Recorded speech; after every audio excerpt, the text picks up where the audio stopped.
Oh my God, what the hell is this? He's gonna try it! And will this be enough?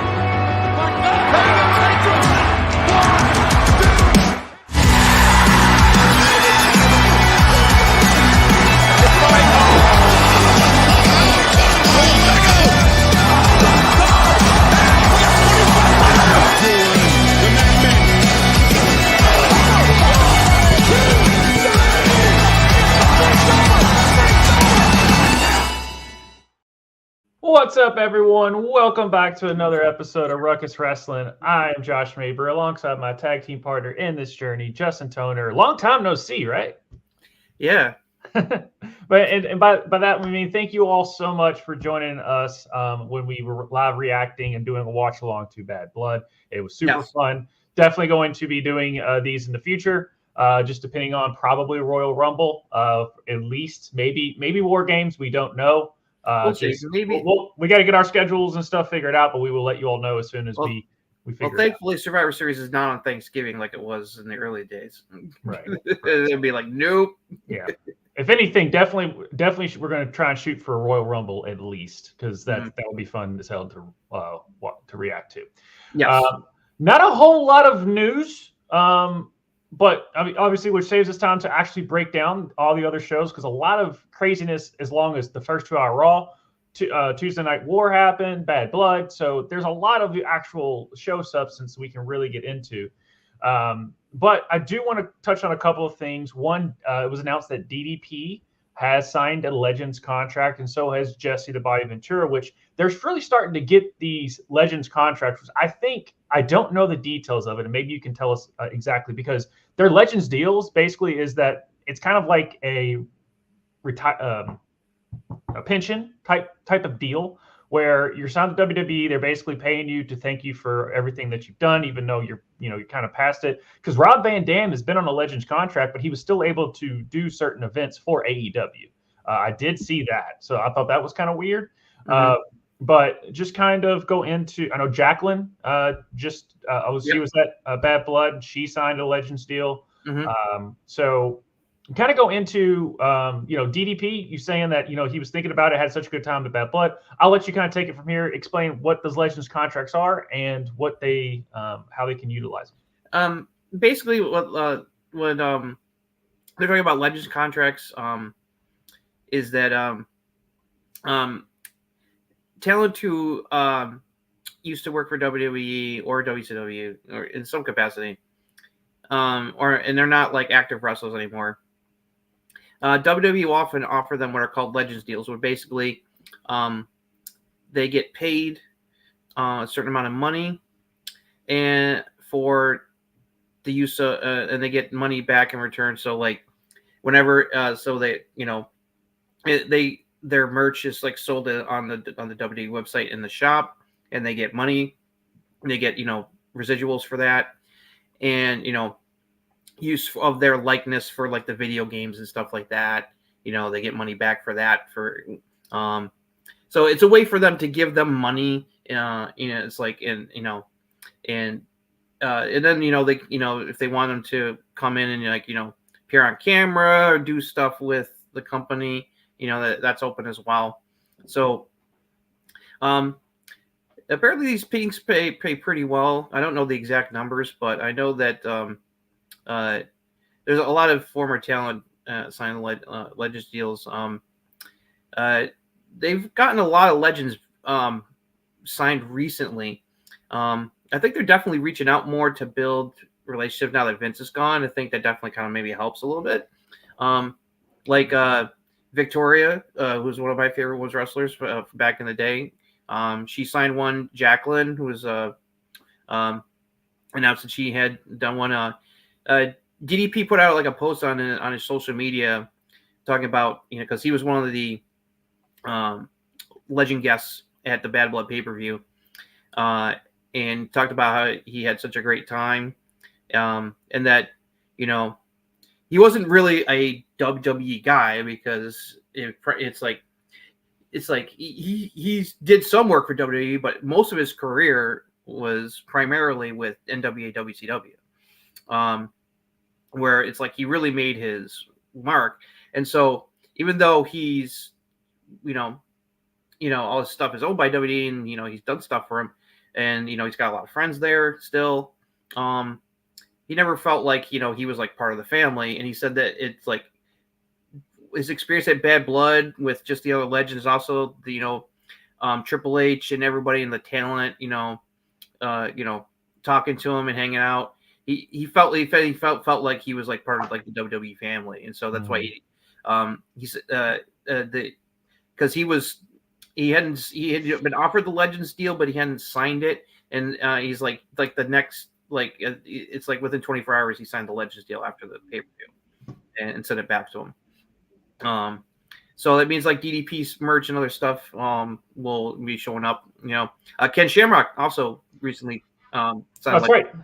As well. He and just today, Jesse Bonaventura signed a new Legends deal to come back. It's like that had been mentioned that a while back that he and WWE are working something out, and so he announced that they finalized it. He said he's really happy with what they offered him. So they must have gave him a lot of good money incentives and stuff like that. And so I like it because it's a good way to treat the very popular wrestlers from back in the day when they're in retirement and help give them some income, outside of doing like conventions and personal appearances. Right. Yeah. I wonder if those Legends contracts have like, hey, if you go to we'll pay you this, but if you go to these events, do you think they get any of that? Or I don't know how the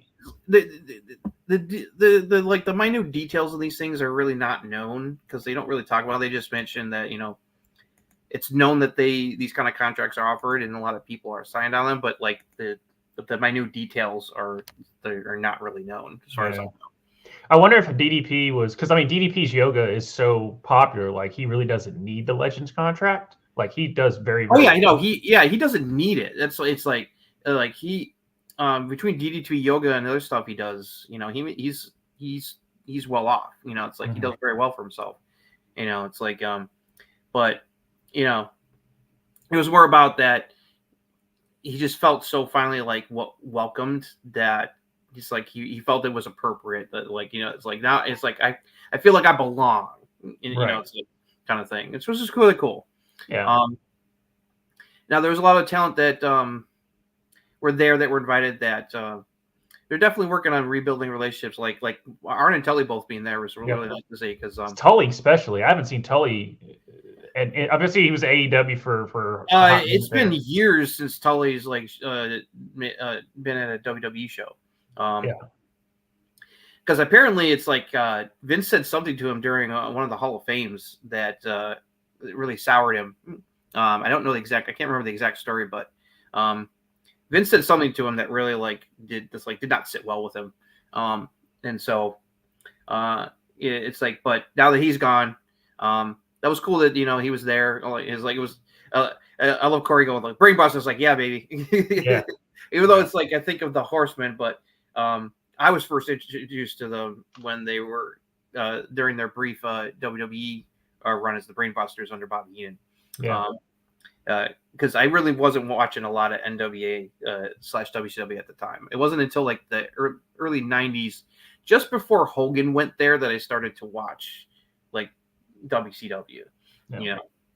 I was primarily WWF guy. And for the kids out there, just tell them a little bit about Tully, the Brainbusters, the Horsemen. Like that's royalty as far as wrestling history. Yeah, it's like there were two of the members of the Four Horsemen. Tully was one of the founding members. The original four. I think no, he was. No, he was because it was 5 technically. One of the members, along with Jack Tuddy, Arn, Ole Anderson, and Flair. Was Jack Tuddy the? Wasn't he the? JJ Dillon was manager. JJ Dillon, not Jack Tuddy. Sorry. After Ole, they were the original 4. After Ole left, it's like I think Barry Windham was the one who stepped in for his place, and it's like the 4th member rotated a lot. It's like it was primarily Flair Arn and Tully in the early years of the 80s, right until Tully and Arn left to go work for WWE for due to, like, money reasons. But Tully never went back because the failed drug test that got him fired from WWE ruined his chance to, because WCW was willing to take him back, but after he failed the drug test, they're like, especially that time when the steroid after the steroid scandal was just all around. So unfortunately, that was the end of his. That was pretty much the end of his. He still like did some wrestling for a while, but that was pretty much the end of his the big time career. But they spent some time in WWE, won the tag titles, stuff like that. It was they were there just about a year. It's criminally short, but it's like, ironically, they jumped to WWE first before Flair did. Flair didn't jump until 1991, like 2 years later. So yeah, it's cool. It's nice that they're rebuilding relationships with a lot of former talent, and giving them some money. Right, and especially, I mean, they're probably doing these too because with these, like with WrestleMania and even SummerSlam and like these big events, they always have those like hangouts, or I don't know what they call them, but like or WWE World, I think it was what it's called. But they have all those where you can come in and sign autographs and stuff. So that's another reason why they probably have them contract in, to be like, hey, that way they're still there. They can do signing autographs and stuff like that. They might have already did that, but I think they have to be under contract to do that. So that's maybe another thing of them getting under there. But like I said, I think this is just kind of their way of WWE fine with being like, you know what? There's no, I mean, I know you're technically an independent contractor, but they at least want to have them under contract as like a pension and stuff like that, because of thanking them basically like for making WWE the monster that it is, and the global sensation that it is. So it's great to see them on these. Plus DDP being like a pseudo father figure to Cody. So if anyone didn't know that. Yeah. So it's like, I was just looking up some information. So like, they the contracts allow WWE to use their likeness for, all kinds of merchandise, video games, action figures, and all that stuff. And also, like if WWE invites them to like appear on television, they get paid a certain amount of money, and along with any like residuals from merch sales are related to their stuff as well. So, so it's like they really get money back from WWE a couple different ways with it. So, yeah, that's good for that. I also did see. I know we didn't talk. I forgot to bring this up before we went live. Their WWE is definitely exploring actually doing like SmackDown or Raw or something like that in Japan. They're definitely looking to. I guess the Japan tour went so well that they're looking to do that. Oh, don't surprise. Yeah, it's just the thing is like if anybody watches New Japan, right? Plus, they got so much Japanese talent on the roster now. It's like that. It's like I know that like Io, Asuka, and Kairi Sane were really excited to do the Japanese tour.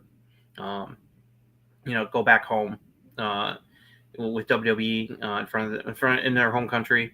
And now that they got Julia's now there as well. So when she's eventually on the main roster, I could see definitely them wanting to do that with how big she was in Japan. So it's like it's like so that sounds not surprised. Yeah, it's like with the inroads they made there and the relationships, they've built up relationships with Marigold and Noah. Some of the other Japanese companies, not New Japan. So smart move.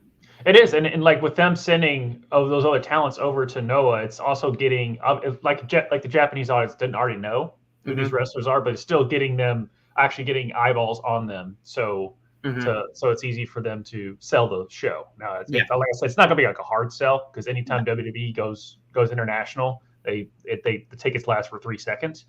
But it's still the only thing I would say with Japan, they're a different kind of audience. They sit there and watch, and then they clap or something for good wrestling, but they're not They're not like an American or yeah, even, they react differently than American Idol. They're not going like, holy shit, or this is awesome chance.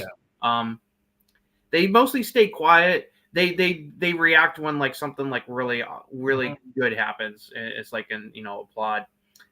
So yeah, it's like I've seen enough footage. It's like so that's one of the things that Japanese wrestlers have to adjust because like American wrestling fans react differently than Japanese wrestlers. It's like like when they come in, they get the reaction either boo or hiss. Right. But during the match, they're a lot more subdued than an American audience. Yes.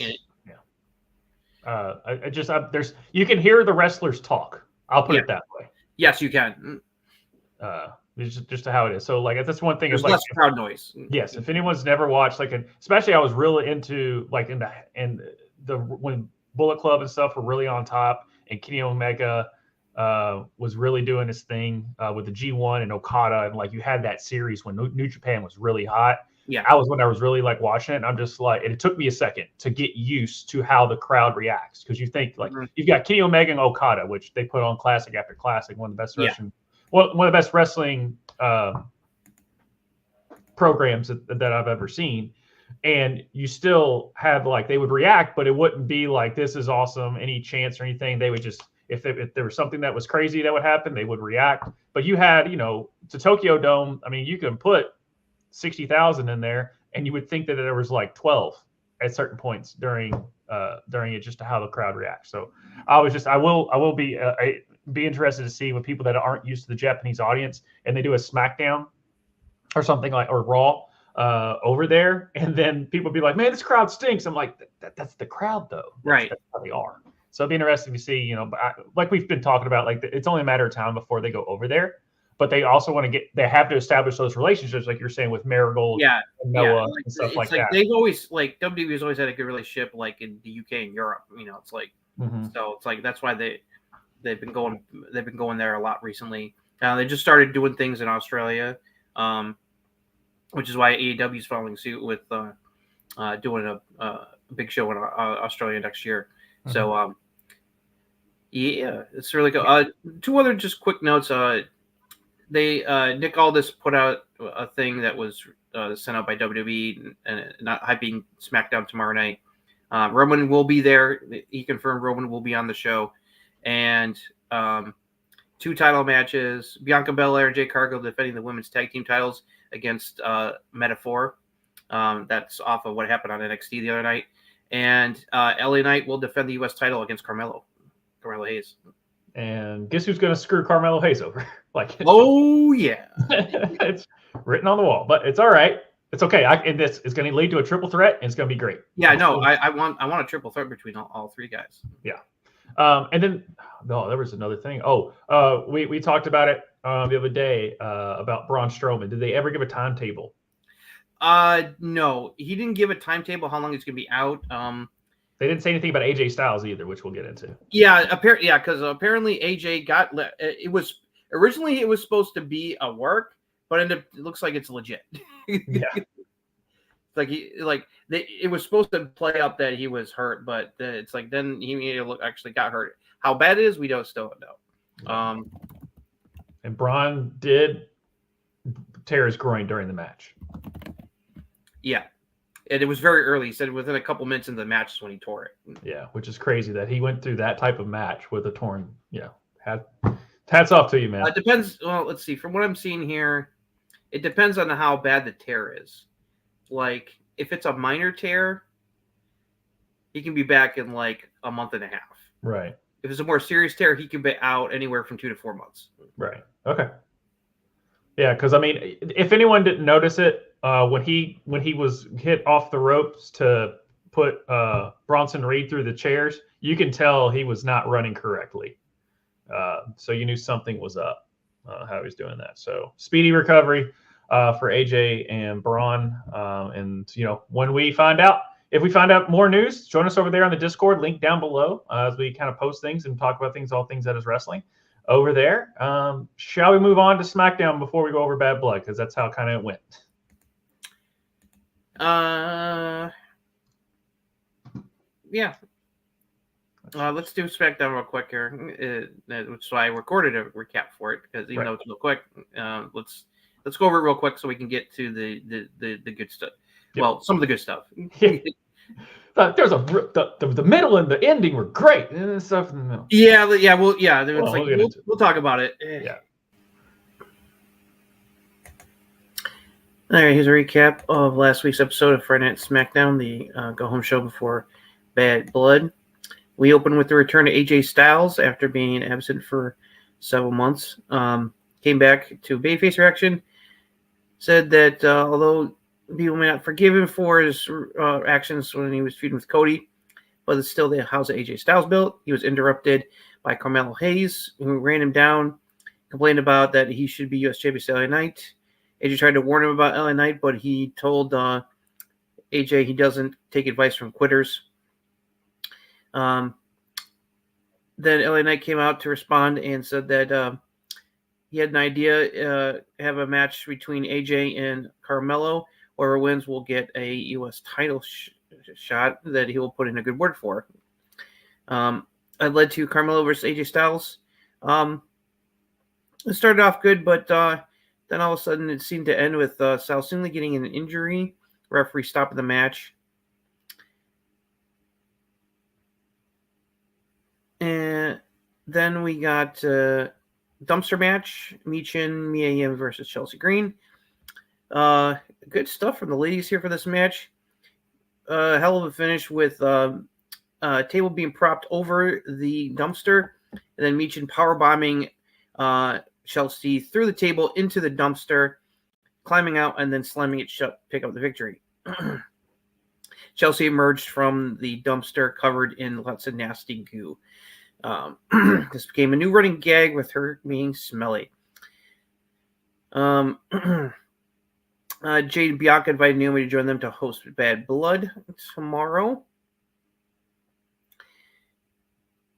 Bayley had an in-ring confrontation with Nia Jax and Tiffany Stratton, raining down both of them. Led to a brawl. Tiffany once again teased cashing in, but nothing happened. Then we had Carmelo trying to get Aldis to give him a title shot in the back. Tiffany Stratton took on Naomi. Naomi won this match. A lot of more recap stuff about what's going on with the Bloodline and Cody and Kevin Owens. Then we had the main event, a ladder match. Triple threat as the Bloodline defended the tag team titles against DIY and the Street Profits. Pretty good match. Both teams tried to team up to take out the Bloodline, but then, of course, turned on each other. But the Bloodline was able to emerge victorious and retain the titles, close out the show. So that's all happened on the go-home show for Bad Blood on last week's episode of SmackDown. You see what happens when Chelsea Green and Mia Yim get together? They put on fun stuff, and then they play it off, and it's just. If it wasn't for the dumpster match and the ladder match, this go home show would have completely sucked ass. Oh, it sucked ass. And as good as that. Otherwise, outside those two matches, like everything else was like completely forgettable. Like even the whole confrontation between Nia and Tiffany and Bayley in the ring was like lackluster. Yeah. Like, I mean, AJ. I mean, if it wasn't for AJ really, really hurting himself, that match could have really cooked if AJ hadn't like gotten hurt. We don't know how serious it is. At first, everyone thought it was a work, but apparently it's not, according to some sources. So we'll see. Hopefully, he just came back, so it's just like. But the spots in that ladder match and dumpster match were awesome. Yeah. The fans were really into it, so hopefully this leads to better things for Mia Yim. So yeah, we'll see what they do. I mean, obviously they're going to Chelsea Green, man. She's awesome. She needs to be rewarded somehow. Yeah. It's like, wait, seriously. It's like she's doing work. I mean, we're saying she has it, and I mean we're big fans of Mia, but there's something different about Chelsea. Her little character work. Yeah, her character work and her willingness to, with comedy, really works. Like she's got a really knack for comedy. She's like, you could say she's like becoming like the female R-Truth, where it's like she's really good with the comedy.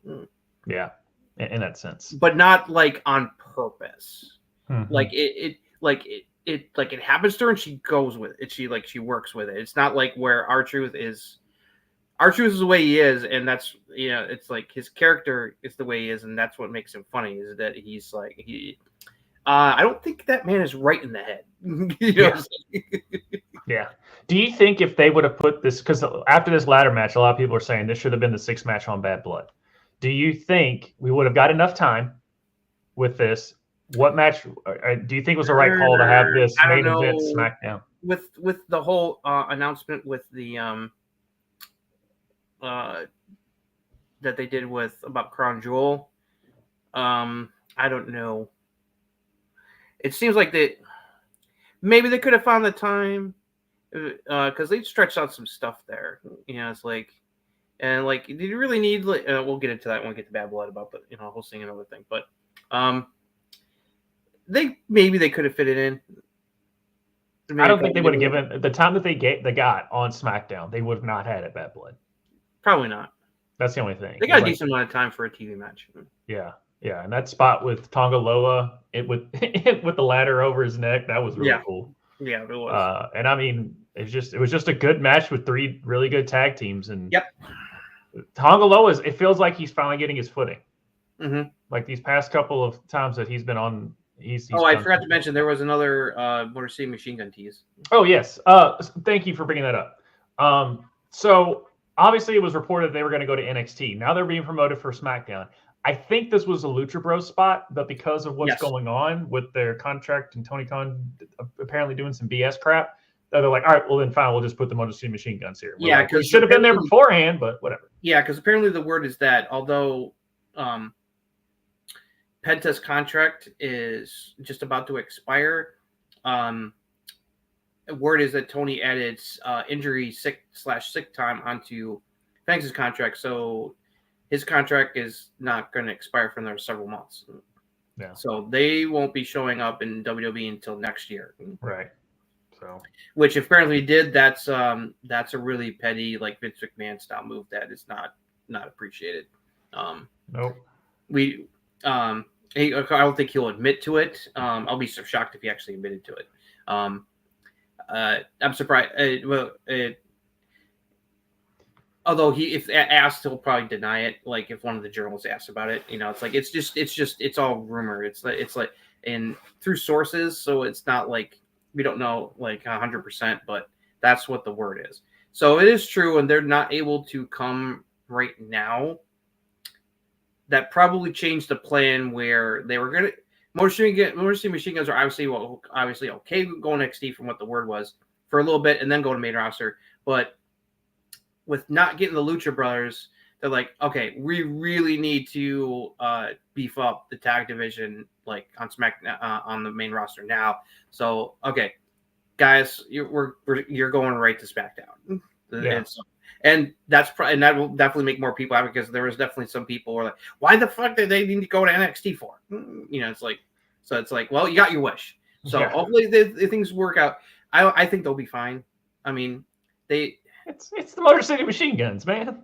I know it's not 2010, but still. Yeah, it's not like they've been enough promotions where it's like they don't need to worry about having to acclimate to the W style. It's like that's not going to be an issue. It's like. So I mean, Shelley's he's done a couple things for WWE before already. Yeah, exactly. So it's like I haven't seen Saban in forever, man. Yeah, so I think it ends up being the right move because they definitely need the tag team support. It's like they do and they don't, because we were saying they really need to go to Raw. I was surprised. I thought they were going to go to Raw because Raw is more lacking in the tag team department than SmackDown is. I mean, it's like you got the 3 teams we saw in the ladder match. You still have Pretty Deadly there, although minor spoiler, because they taped next week's Raw after, due to they're going overseas for a tour next week. So they decided to tape Raw ahead of time, and a certain tag team made their return. And you'll see that on next week's show. Mhm. You could probably, without me spoiling it, you could probably guess who it is if you've been paying attention to certain vignettes that have been airing on Raw that have been cryptically teasing some people coming back. I don't think they're from Norway anymore. Yeah. Where they've been promoted. Word is that they're going back to their the name that they Yep. used to use before Vince changed it. So just the team name, not the character names, but Right. still, it's true. Thumbs up. Yeah. On that. All right. Let's And move they're on. definitely needed to be on Raw. Oh yeah. So, sure. but I'm perfectly fine with them going to SmackDown because them on SmackDown, dear God, like the matchups, them against the Profits, DIY, the Bloodline, look out. Yeah. Gonna have some bangers there. This banger. And you still got Pretty Deadly and A-Town Down Under as well. So it's like the tag team division on SmackDown will definitely get a big boost with them coming. Yep. As long as they book it correctly, because it's like up night and day sometimes of how they book the tag division. Mm-hmm. Like obviously we got a great ladder match to show all three of those teams being really good. Now let's grow on it. Obviously I don't think we're ever going to get to the glory days of the Hardys, Dudleys. Oh yeah, not like the last Renaissance like 20 years ago. Right. I don't think we'll ever get to that point. That was just a magical time. Because one as great as like we sing the praises of a lot of the talent on NXT, especially on the women's side. But one thing that's definitely lacking in NXT right now is tag teams. Outside of Fraxium, they really ain't anything there. No, it's really not.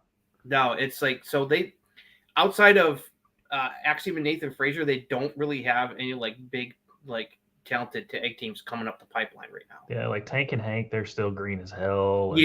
And Gallus is nowhere to be found, so it's like Gallus maybe, but it's like the way they're booked, it's weird. And the Good Brothers are technically still SmackDown, but they've been used more in NXT the last couple months versus SmackDown. So I think that's probably because of AJ not being there. I think it's probably why. Yeah, for sure. All right, let's move on to Bad Blood. Yeah, let's do it. Hey, if you didn't see us react again, watch us react now. All right, here's a recap what happened at WWE's Blood PLE event this past Saturday. The show opened with the highly anticipated Hell in a Cell match between CM Punk and Drew McIntyre to blow off their nearly year-long feud that's been going on since the Royal Rumble. This match delivered in everything that we could have hoped for, it being an absolute classic. They promised blood, and blood was delivered on both ends. Both men ended up getting busted open. Drew McIntyre especially was just dripping blood. Lots of weapons use, very creative stuff, nasty spots. In the end, Punk was able to overcome everything Drew was throwing at him, wrapped a chain around his knee, and used that to do an enhanced GTS to finally put McIntyre down to win the match and put an end to this epic feud. Awesome. After that, we had WWE Women's Championship match as Nia Jax defended against Bayley. This was an okay match. Tiffany came down, seeming to assist, and then attempted to look like she was going to do a cash in. But Nia wasn't happy about that. She ended up distracting Bayley, allowing Nia to lay her out and with the Annihilator and retain the championship. Then we had Finn Balor taking on Damian Priest in a grudge match. Despite a lot of Judgment Day shenanigans, Priest was able to hit South of Heaven on Finn Balor and pick up the victory. Then Triple H came out to make a big announcement, revealing that there's going to be a new Crown Jewel Championship exclusively for the Crown Jewel show. coming up. That the current two title champions on both shows, men and women, would be facing off for the win these championship. Their current championships would not be on the line. Gunther came out, brag about being involved in this. And then when after Goldberg, who was sitting behind at ringside behind the commentary desk with his son Gage, he ran him down, causing Goldberg to jump the barricade, try to come after Gunther. This allowed Sami Zayn to run out to attack him, and they brawled. Triple H raised Goldberg's hand in the ring to very positive reaction, as you would probably expect being in his hometown. So then we had the Women's World Championship match as Liv Morgan defending against Rhea Ripley, with Dominic Mysterio locked in a shark cage, suspended up in the air by the ringside area. There's some back and forth action here. Somehow, eventually, Dom was able to open the cage and tried to escape, but ended up getting caught in a chain, was hanging upside down from the cage. Rhea went to attack him with a kendo stick, like a piñata. But then the finish ended up being a complete mess. Raquel Rodriguez returned, attacking Rhea, but there was a mess up, and it was done right in front of the referee, and the referee ended up calling a DQ. Not a bad match, but a complete mess of a finish. But welcome back, Raquel. Then we got to the main event. Tag team match. Solo Sikoa and Jacob Fatu of the Bloodline taking on Cody Rhodes and Roman Reigns, teaming up for the first time.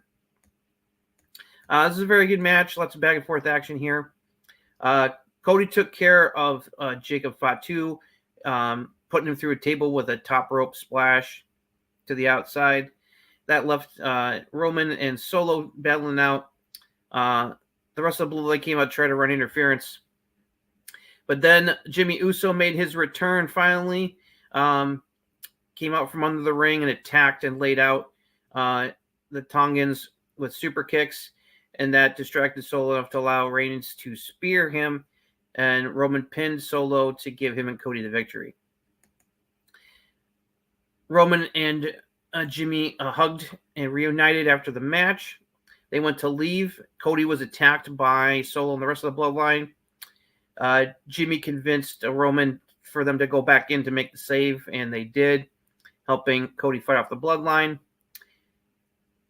Roman gave the title back to Cody, and as they were having a moment, all of a sudden, The Rock's music played. The Rock came out to a big reaction, had his stare down right at Cody and Roman in the ring, and did a 1-2-3 throat slash gesture toward them, and then walked to the back to close out the show. So that's all that happened on this past Saturday's WWE Bad Blood PLE. All right, let's get the three in the middle out of the way. Yeah, it's like this. Okay, of the three, I feel the most Finn versus Damien was good. I was expecting that to be better. Especially like while we were watching, like during the Hell in a Cell match, you could feel the hate that Punk and Drew had each other. It's like you could in their body language and what they were doing to each other, you could, it's like it was reminded of how nasty and personal that feud has gotten. And like the feud between Damien, Finn, and the rest of Judgment Day has been very personal because, of their history and everything. I didn't feel that kind of intensity. It felt like a TV match. Yeah, it felt like a TV or a live show match, just because like the run-ins meant nothing. So Damien just defeated everybody by himself, and I'm like, yeah, what are you doing? Yeah, it was really weird. The vibe on that match was off. It wasn't like a bad match, but it's like I didn't feel the intensity. And him just like completely shrugging off all the Judgment Day interference and winning the match. It's like, okay, well, is the feud over now? It was. Nia Bailey was also off, where like there were some really good moments and other moments where there was some miscommunication or botches going on. Well, I don't know. You heard me going in the match. I'm like, Nia's really improved, and then she had probably the worst Hurricane run I've ever seen in my life. Yeah. So yeah, we were both talking about it, and then it's like that's one of the worst matches she's had in a long time. Right. And then Bailey tried to make it was way worse. Like their SummerSlam match was like, well, not a classic. What was I thought was a good match at least. This was just like nah. This was meh. And then for the same reason, like Liv and Rhea also, I didn't. It felt like it didn't kick into the next gear. Like it wasn't bad, but it was the same. And then like Dom opens the cage. Like I'm like, it was weird because it's like, okay, if you're gonna have him do that, you could have showed him like pull something like out of it, like right. Like, haha, I snuck this, like a lock pick or something, so he could try to pick the lock so he could escape the cage. No, it just opened. It just opened, and then that crazy stunt with him falling out, that was cool. But oh my god, that finish with Raquel's run-in was a supreme botch. Yes, because it was supposed to be. Because he even said after the match, like, I beat her. I was like, well, technically you disqualified. And then they tried to cover their butt on Raw, but the referee saw it, so he couldn't just play dumb. Right, Raquel mistimed her run-in and did it right in front of the referee when she was supposed to run and attack Rhea while the ref was distracted by Dom hanging from the cage. And but when she came out, the referee had turned around and was literally is there looking at the interference. So yeah, he couldn't pretend that he didn't see anything because he's standing right there. That would have made things even absolutely worse. So he had to change the finish on the fly and make it a DQ when it was supposed to be Raquel jumps Rhea while the ref is distracted, power bombs her, puts Liv on top, and Liv pins her to win the match. Right. And you could see that was supposed to be the finish because Raquel still did it, even though Raquel still put her on. I was like, just count the pin like Scott Hall did for Hulk. Yeah, we were watching that live. We were both like, oh my god. Yeah, we were both like, oh, this is a clusterfuck. It is a cluster. I feel bad because I like Raquel. It's like, she's been gone for most of this year because of medical reasons. It's like, it looks like finally it's cleared up to the point where she can be able to compete in the ring again. So good for her, but man, this return was completely botched. Yeah, because people weren't expecting it. Then she runs in, so then people were confused, and so by the time the spot was supposed to happen, where they were like, "Oh my God, Raquel, you screwed! How could you side with Liv and you can do all that?" No, but even Michael Cole and them were like, "What are we supposed to do here?"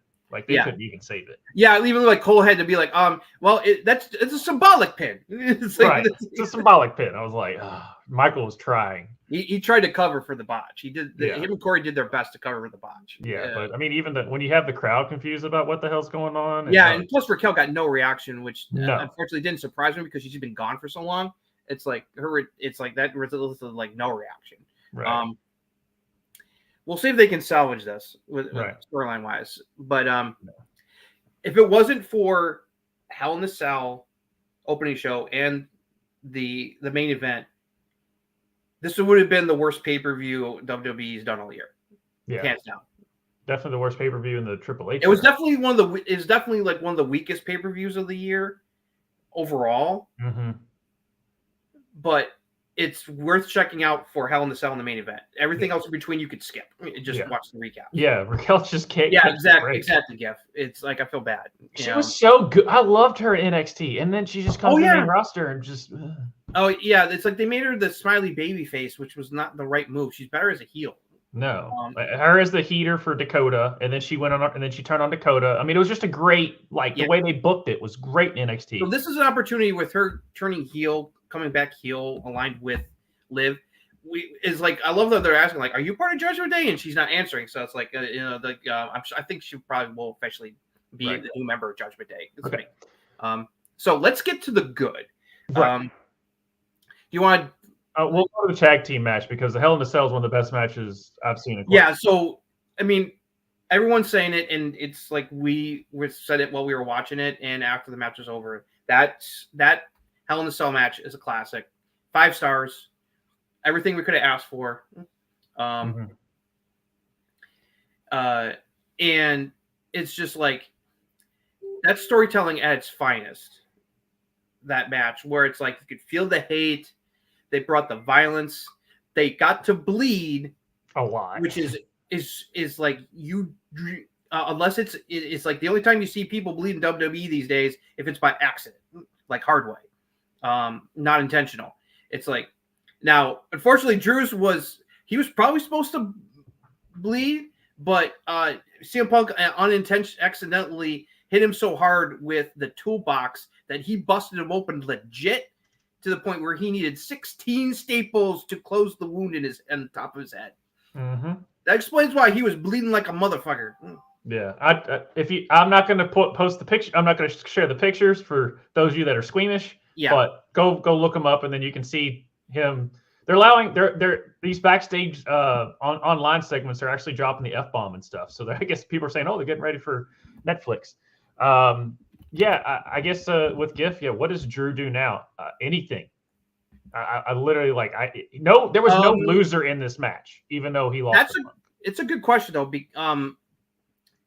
Awesome blow. How can he and Punk coexist on the same show now that the feud is over? I don't know. That's the thing. It's kind of this point. I kind of like JD from New York's suggestion that I think a smart move would be when Drew does come back on the show, he goes to Adam Pearce is like, trade me. I will not be on the same show as CM Punk. Trade me to SmackDown. Don't care what you got to do to make it happen. Trade me. I don't want to be here. Yeah. I think that would be the right move. And plus that would freshen things up a little bit because heel Drew would be a fantastic, do fantastic stuff over on SmackDown. You can put him, it's like you can put him against like either LA Knight or Cody. He could be in either title picture. Randy. Well, I know they went back and forth during the crappy time, but at least they, it's Randy. So, I think that would be the cool move to do because it would be really weird that he's just like, he's okay with being on the same show with Punk after what they just went through. It's like that, the way that feud built to and the blow off and what they did to each other in that Hell in a Cell match. It's like that it would make no sense that they would be able to peacefully coexist on the same show. No. So we shall see. I think Punk's clear path, and we'll get more to it on Raw, is, well, if you remember, after the strap match at Clash of the Castle, he called out Gunther. So I think that's what's going to happen when Punk is back from his little sabbatical, which is be done for very obvious reasons. You don't have to read between the lines. We'll get to them more in Raw. But this match was amazing. Everyone was raving about it, and rightfully so. It's well paced. All the spots were clean as hell. I mean, everyone reacted the same way we did when Drew had that spot again on the stairs where he tried to go for the Claymore and Punk dodged him. It was like we were watching. It's like if you saw a reaction, like we're like, ah! Yeah, I was like, oh god! And the way because if you look at it, it still was gruesome from different angles. But that angle where they shot it, it looked like he hit like Shawn Michaels hitting the casket that took him almost ended his career, where it was more on his butt that he hit. I love how Drew was like trying to like wave off the towel wipe, but it was more like the referee was doing it to make sure he could be able to see because he had so much blood on his face. What is it? I think you heard Punk say like, "No, you could let him do it," or like something like that. Yeah, it's like you could hear Punk. It's like it was very brief, but you can hear Punk say like, "No," it's like you gotta be able to see, dude. Yeah. So, but yeah, I mean, they got a wrench over. The wrench use was oh man. I loved how it's like where he's like he was in the anaconda vice and he slowly reached over and to grab the wrench and then Punk intercepted it and was just like that was so good. Yeah, I was so close. I like had 98. I was like 90% good on the finish. It was a chain and not him wrapping the wrench around. Oh yeah, no, you called that he was going to do an enhanced GTS to put him down. You had to, because I mean they both kicked out of a Claymore and a GTS early in the match. Right. It's like, and those work because it was done once, not like kicking out of someone's finisher 2 or 3 times in a row. It wasn't a super kick party like the Usos. Yes, I keep bringing that up like a broken record, but that's kind of what of just like they really weren't telling the story. They were doing like 3 moves to each other, and it just whatever. Anyways, that's not about that. So that match, it's unfortunate that it had to open because of The Rock showing up, which is obviously why it was not the main event, even though it should have, for all rights, it should have been. The best thing to do was to have it open, having it in the middle show. But the problem was that match was so fucking good. Yeah, the other 3 matches lacking afterwards, like it was just like really glaring. And it's like if the main event had not delivered, that would have been. I would have been like, just watch Hell in a Cell and then stop, because the rest of this show is no mas. No. And the thing, and we kind of talked about that in our little pre-show leading up to it of, we even said like it should have been the main event, but at least have it going on first. That way you don't kill the momentum. Because if they went to that match, like if you had the 3 matches before, you would have lost the crowd, number one, because those 3 matches were just meh at best and botching. And then you had the Hell in the Cell. People get crazy for it, and then they just forget about and about that point they're all like having to calm down for the tag. So they booked it correctly, but no one's going to remember. Everyone's going to somewhat remember Cody and Roman, but more people are going to remember that Bad Blood Hell in a Cell match for years to come.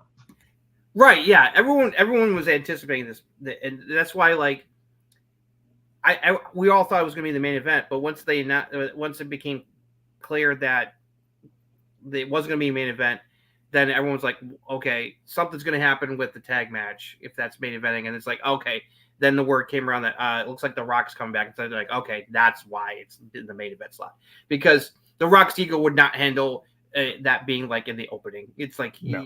It's like, what up, Tosha? Thank you for being here. Yeah, it's like that. Exactly. The 2 matches that were the most important, like storyline wise, delivered. Yeah, and it's unfortunate. Like it's like the beginning, the opening and the beginning delivered, and the rest of the middle is very skippable. So it's like I mean, it was like, oh, should I watch it? I'd be like, watch Hell in a Cell match, then fast forward to the main event, and watch the main event. That's it, and then you're done. Yeah. It's like watching on that. It's like people asking me like, is Star Wars: The Phantom Menace good? I was like, I mean, you can watch the beginning where they introduce Qui-Gon and Obi-Wan, and then skip to the Duel of Fates at the end. Yeah, it's that Hell in a Cell match. That's how you end a feud. That's how you do a blow off. Yeah, it's like it's over. Right, and then with the beads, they did have the original maker of the beads. She was there. Yeah, she was there, and so she made some other. I bracelets. also love Punk selling his exhaustion after the match, which may have been partial work, partial kayfabe. Who knows? But I like to. It's just like, fuck, man. Yeah, did the whole like Undertaker thing after his Triple H match, Hell in a Cell in that WrestleMania.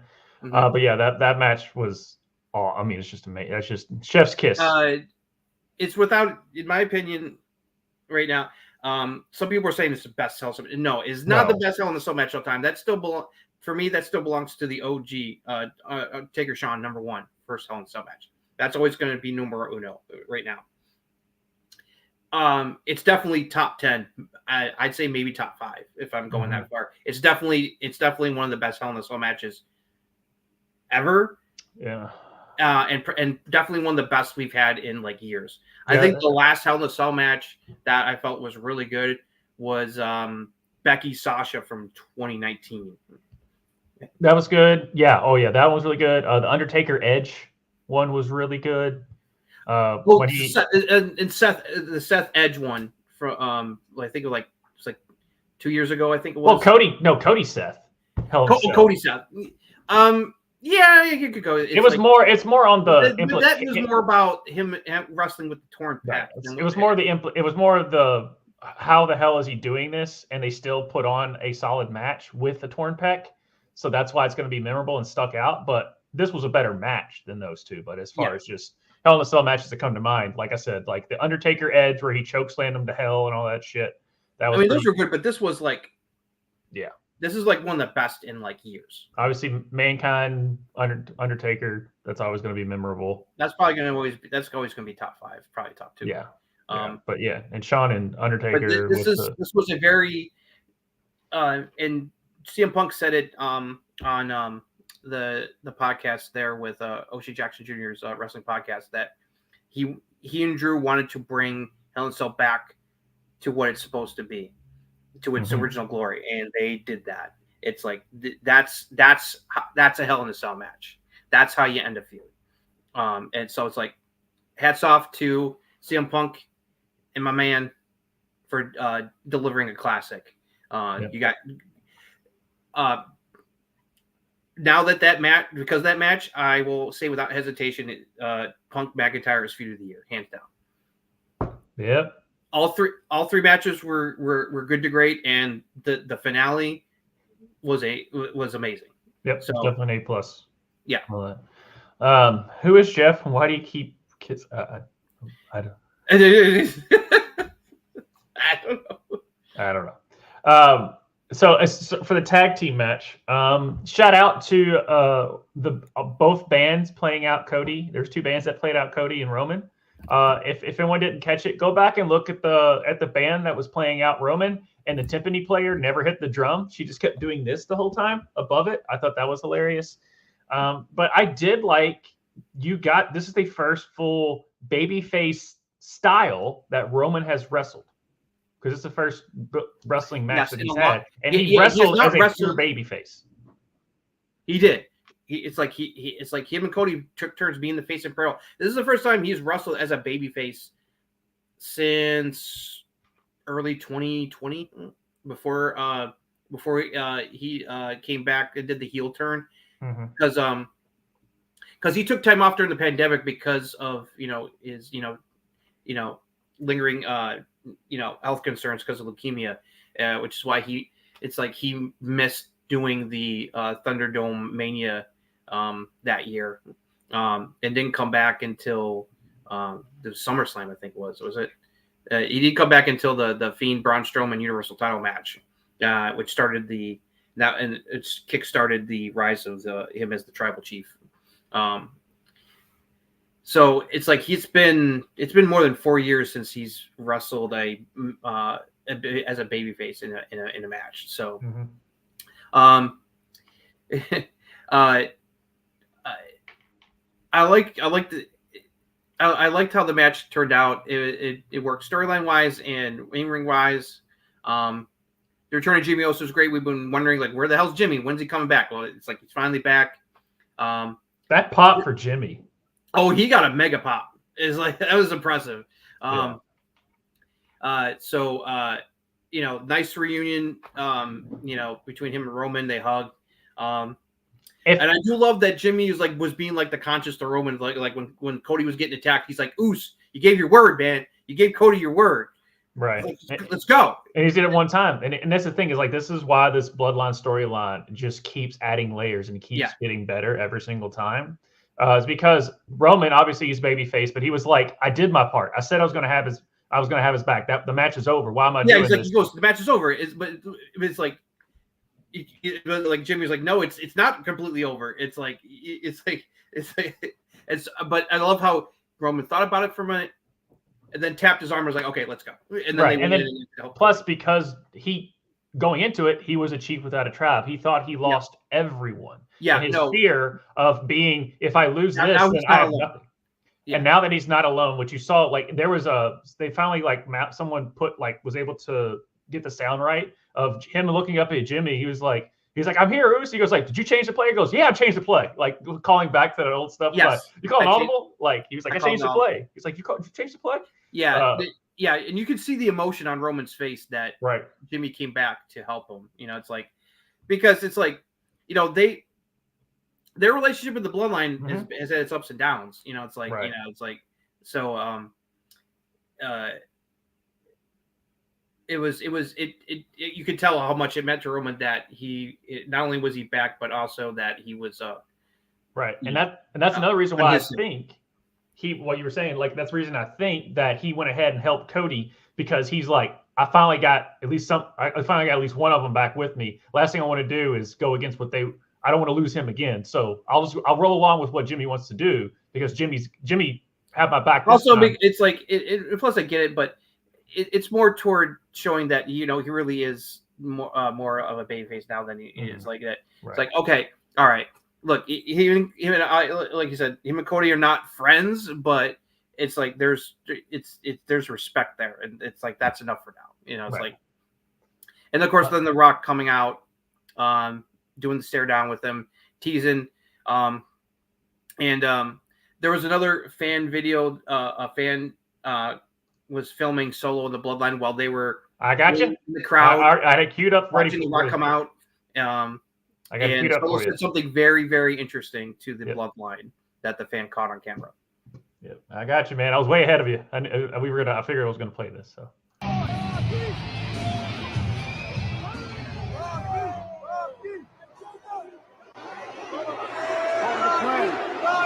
It's part of the plan. Part of the plan. All right.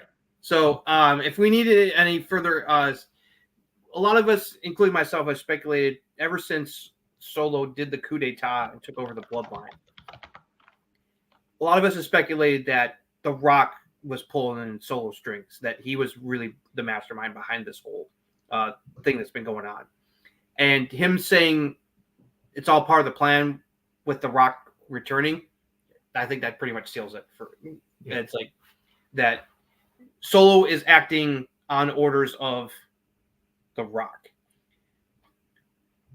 It's like, and then I also like the part in the match. Well, it was a return a receipt to Jacob Fatu for him doing the table spot to Cody when he debuted. Exactly. That I also love that. And he saluted Roman. Yeah, Cody paid him back for the him getting laid out with the splash of the table by him a while back. So that was a nice callback. I love Cody basically like saluting like Roman, like, I got this. I'm taking care of Jacob. It's like, you take care of Solo. It's like he basically was like, I did my part. It's on you now. So and then he did the spot, and then Jimmy, and it was great. It was great stuff. Cody got a hell of an airtime on that splash through the table. Yeah, it's great stuff. But that wasn't the end of the show. No, we still had a backstage segment that no one said, but it went viral. This was not something that was aired. This was something that was caught by fan camera, and I think it was obviously done on purpose this way. Right. Something happened to Cody after the show. Roll the footage. You see, Cody is having some kind of heated discussion with Kevin Owens, and then bam!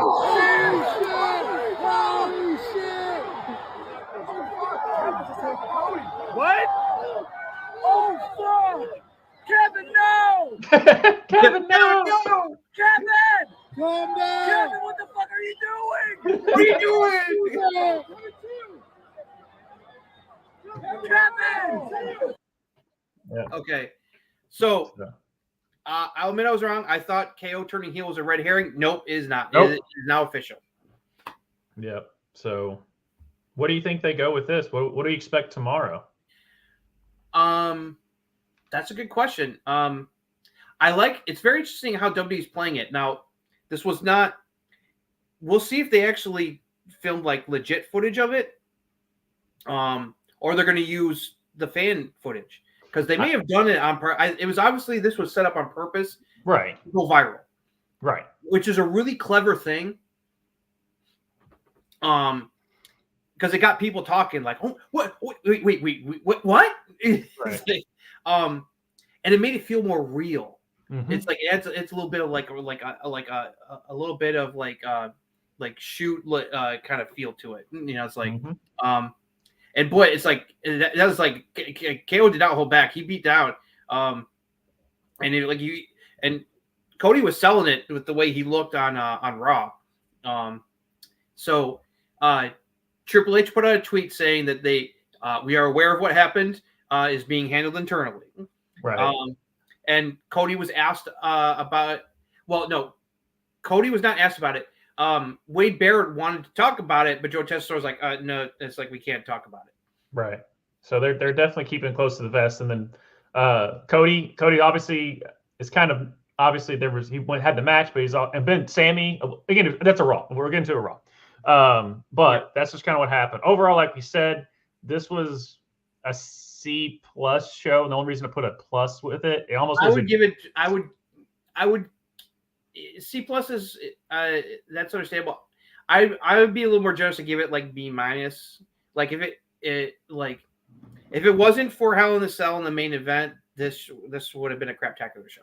Yeah, it would definitely been a C-D show if it wasn't for those two. But because of those two, especially one of the best Hell in Cells we've seen in quite some time, then so it was an okay PLE saved by two amazing by a 5-star Hell in a Cell classic and a good main event. Yep.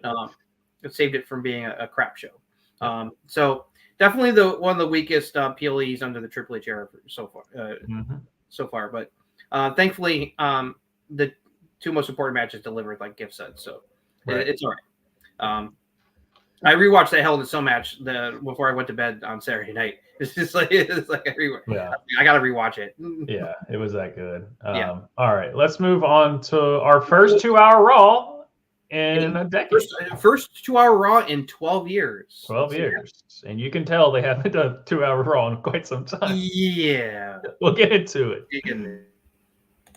All right, here's a recap of what happened on this week's episode of Monday Night Raw. Fallout from Bad Blood this past weekend. And the first 2-hour Raw in 12 years.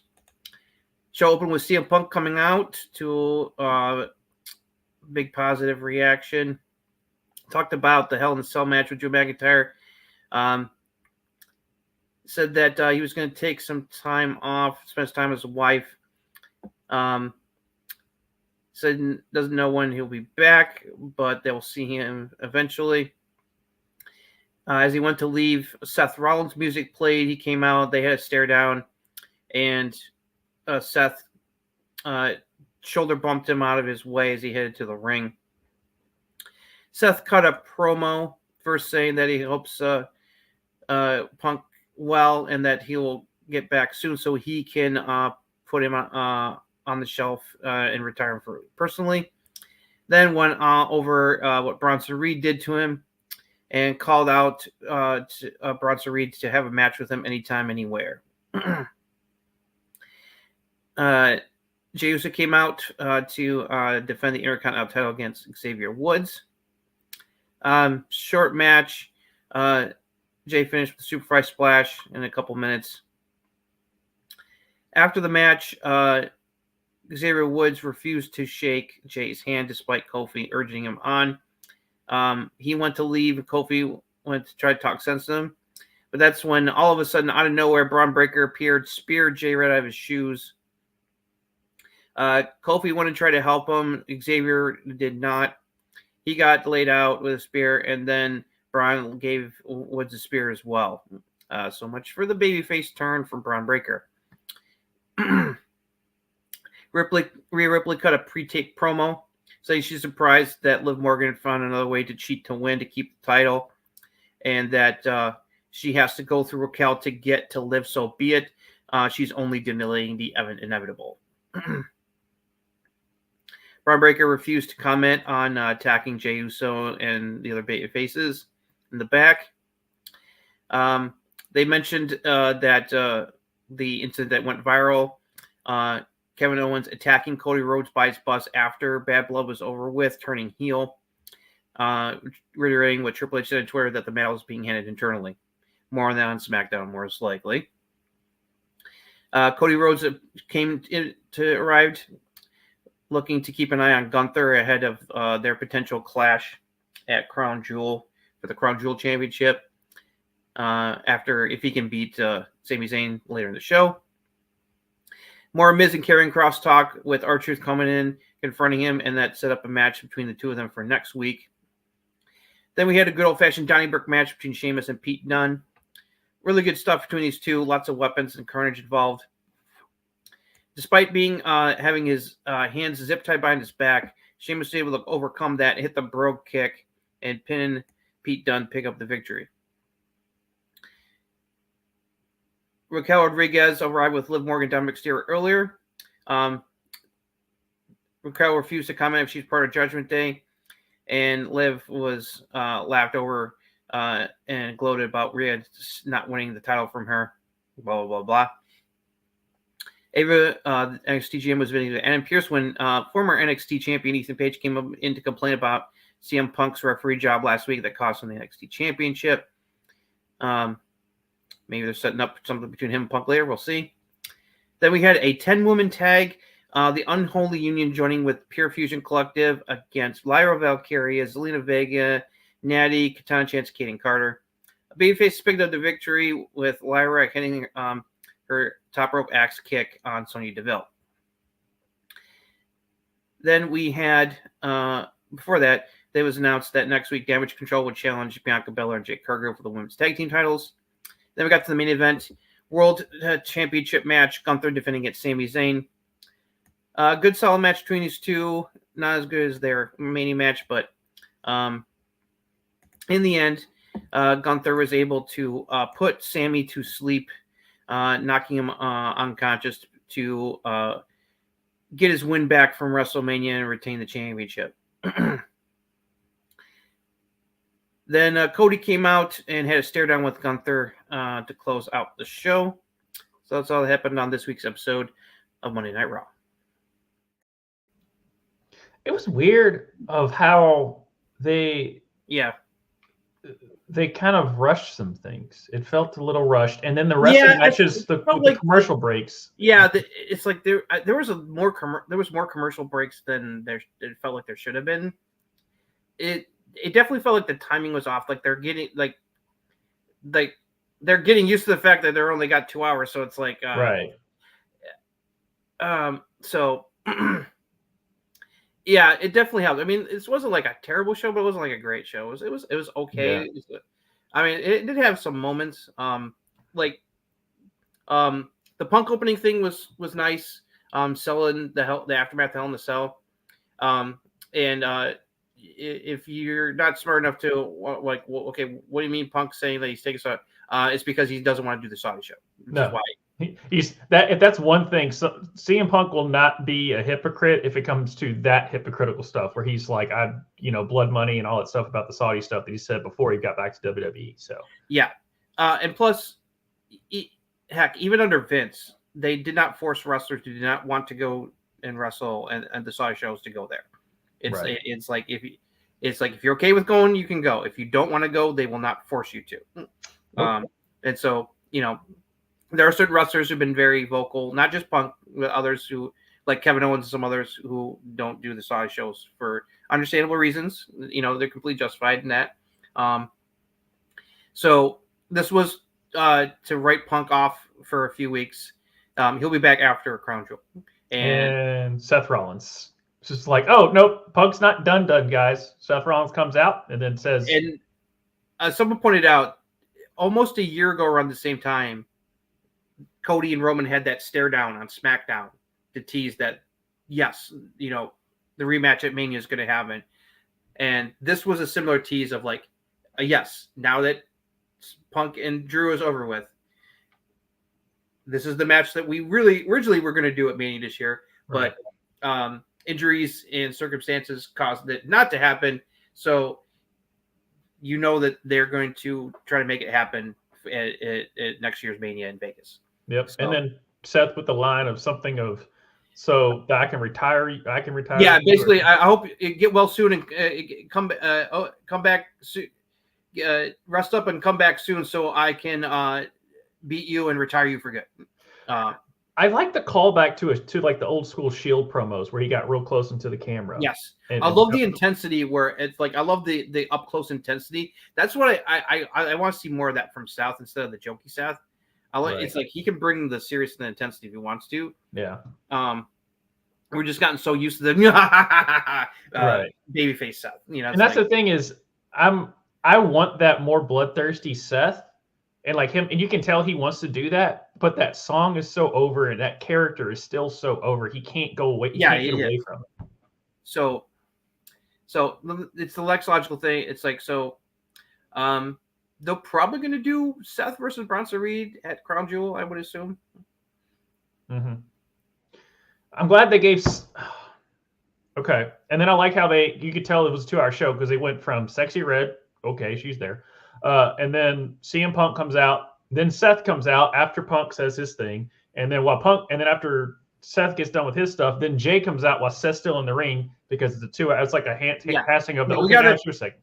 Yeah, that's where like I think they need to get. It's like it's going to take some of them getting used to that they only got 2 hours. So it's like, and also I think it was nice to see ladies have a match, but dear God, did you have to squeeze almost the entire women's roster outside of Rhea, Liv, and Raquel in one match? It's like, seriously? I know we don't care for... And they got less than 10 minutes. Right. Thanks to commercials. I mean, with commercials, I was going to say, like, Jey Uso and Xavier Woods didn't really have time to breathe either. Yeah. And I was really... The only matches that got to do well and cook were the Donnybrook match and the main event, and they were both great.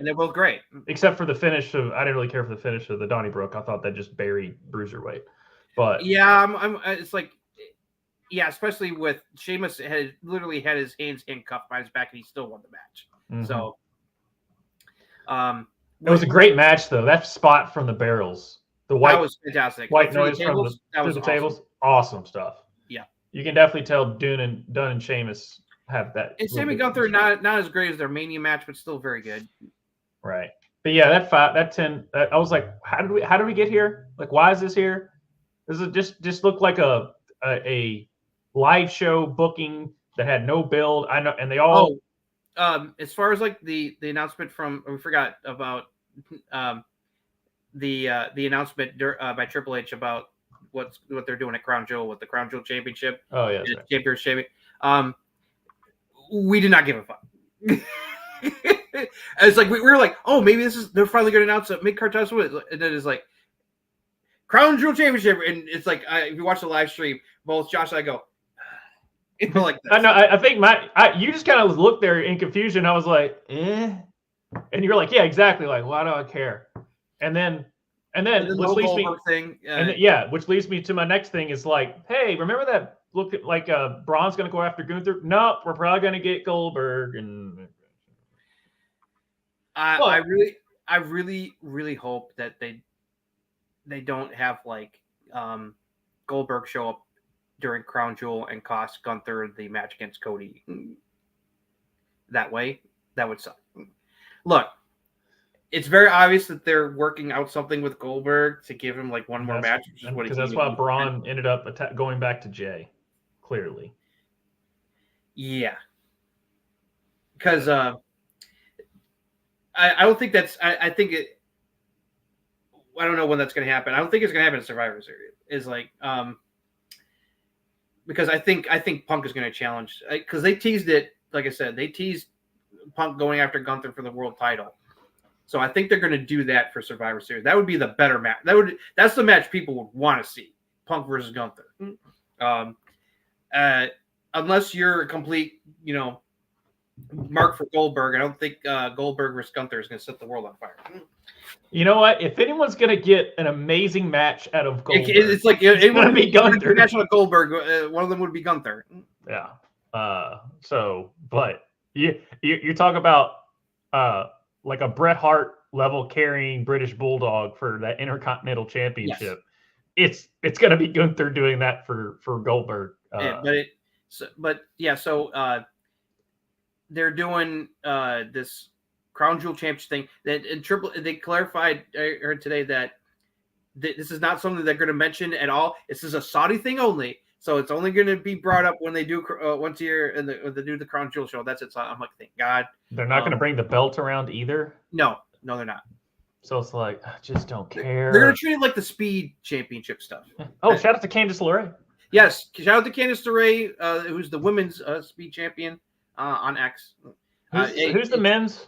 I don't even remember. Something for her. It's like, it's hopefully that leads to better things. for Candice. Because I love with. And plus, it's weird because it's like, okay, Cody versus Gunther, that makes sense. That was teased last year in last year's Rumble when they faced off in the end. They were the final two. And they had like a mini match, which blew the roof off the joint. You know that they wanted. It's just like the problem is neither Cody or Gunther should be taking a pinfall at this point right now. Not when they're the top two champions of the in WWE as WWE champion and world champion and heavyweight champion. It's like so I'm like, and then Triple H said there will be a definitive winner, and I'm just like, oh God, damn it. So I don't know. It feels like they painted themselves in the corner by doing this. Like, yes, it's cool. Yes, Cody versus Gunther are gonna have a banger match, but the problem is neither one of them should be taking a loss here right now. So that's a problem. And then Nia versus Liv is heel versus heel. So why the fuck should I give a fuck about the match?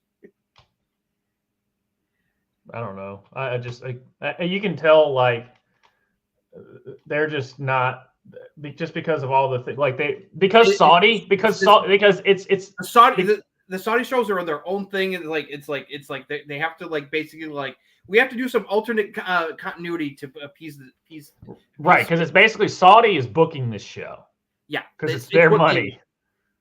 So it's not like the other stuff. So it's like it's basically like, all right, here's your halftime entertainment. It's like whose matches anyway, where the pins don't matter, and you know. I bet there's a lot of people, Triple H included, probably wish they didn't have to do shots on them, but they are contractually obligated to do them for several more years. Yeah, they signed a 10-year deal. Right, and I know that they're wanting WrestleMania. That's not going to happen because they're not going to allow them to dictate WrestleMania. No. Because that's why they went ahead. We'll do an overseas WrestleMania. They'll do London before they take it to Saudi. Yes, because they know that like that's going to cause all kinds of controversy they don't want to deal with if they try to have a WrestleMania in Saudi Arabia. Yeah, but going back to last little thing, and then we'll move on to AEW. The Braun Breaker thing, even though I didn't care for him going back after Jay, it still carried on the New Day situation. It was able to at least do that. Not only did it show like, okay, things between Braun and Jay are not done, it also furthered the further dissension issues between Kofi and Xavier Woods and New Day. Because number one, Woods did not want to shake Jay's hand after the match. And also, he did not want to go in to make the save when Braun attacked. And Kofi was like, dude, let's go help. And he was like, nah, bro. Yeah. Also, Ethan Page was on the show. Yeah, that was weird. That was weird. Ava was there. I'm like, why is Ava here? And then Ethan Page, I'm like, why are you both here? It feels like they're teasing a potential program between Punk and Page. Is like maybe like a brief little thing. Who knows? Maybe it's an excuse to have Punk come down to NXT to shut Page up. Maybe because Page did feel like, you know, obviously being the super heel that he is, he's like, well, he screwed me. If it wasn't for him, I'd still be NXT champion. Blah, blah, right, blah. Exactly. And he's acting like you would expect him with his heel persona. You know, it's like, it wouldn't surprise me if it led to something like that. Maybe not on the main roster, but maybe like an NXT little side thing for him. Yeah. And plus, Punk was at the this week's episode of NXT anyway backstage. Right. And now that Cora's back, both of his kids are involved in a very prominent women's division. We'll get to that, Justin. I know you want to talk about it. We'll get to it. Yeah. We'll get to it. Okay. But yeah, overall, Raw felt a little rushed. A lot of the wrestling matches, you can just tell it was kind of weird, but you can just tell that it's going to take them for a bit to get used to being 2 hours again. It's like they've 3-hour Raws have been a thing for over a decade. So it's like them going back to 2 hours. I mean, they're used to it for SmackDown. SmackDown's been 2 hours for all of its existence. Raw's the one that's always fluctuating because when Raw first started, Raw was only 1 hour show. Then it went to 2 hours. And then only back in 2012 did they expand it to 3 hours. and they finally got their footing on how to book a 3-hour show. And Yeah. so they're able to like really highlight wrestling matches, storylines, and multiple wrestlers. And then you lose that hour and you have to pump in all of that ad space as well. So then you lose like, all right, well, the Wyatt Sixes, like they're now going after the Miz, and you have that weird backstage segment, R-Truth being funny, and then Karrion Kross being the devil on the shoulder, and stuff like that. So we had those little bitty segments, but it just felt like the storylines that we were able to breathe had to do a sprint at this show. So it's like I said, this was probably one of the lowest Raws that I can remember. Yeah, but that's just because for a post pay-per-view show, it was definitely on the weaker side, but not completely horrible. So no, I mean it furthered storylines, and hopefully the show that they pre-taped for next week will be a little more polished and timed a little better. So right. Plus, I mean, Cody was on the show, and Sami Zayn with the "You want to talk about it?" He's like, "Nope, I don't want to talk about it." Yep. So, because Sami's not going to have any qualms with him with Roman because he went through the same thing. So right. So yeah, we should see where Sami goes now.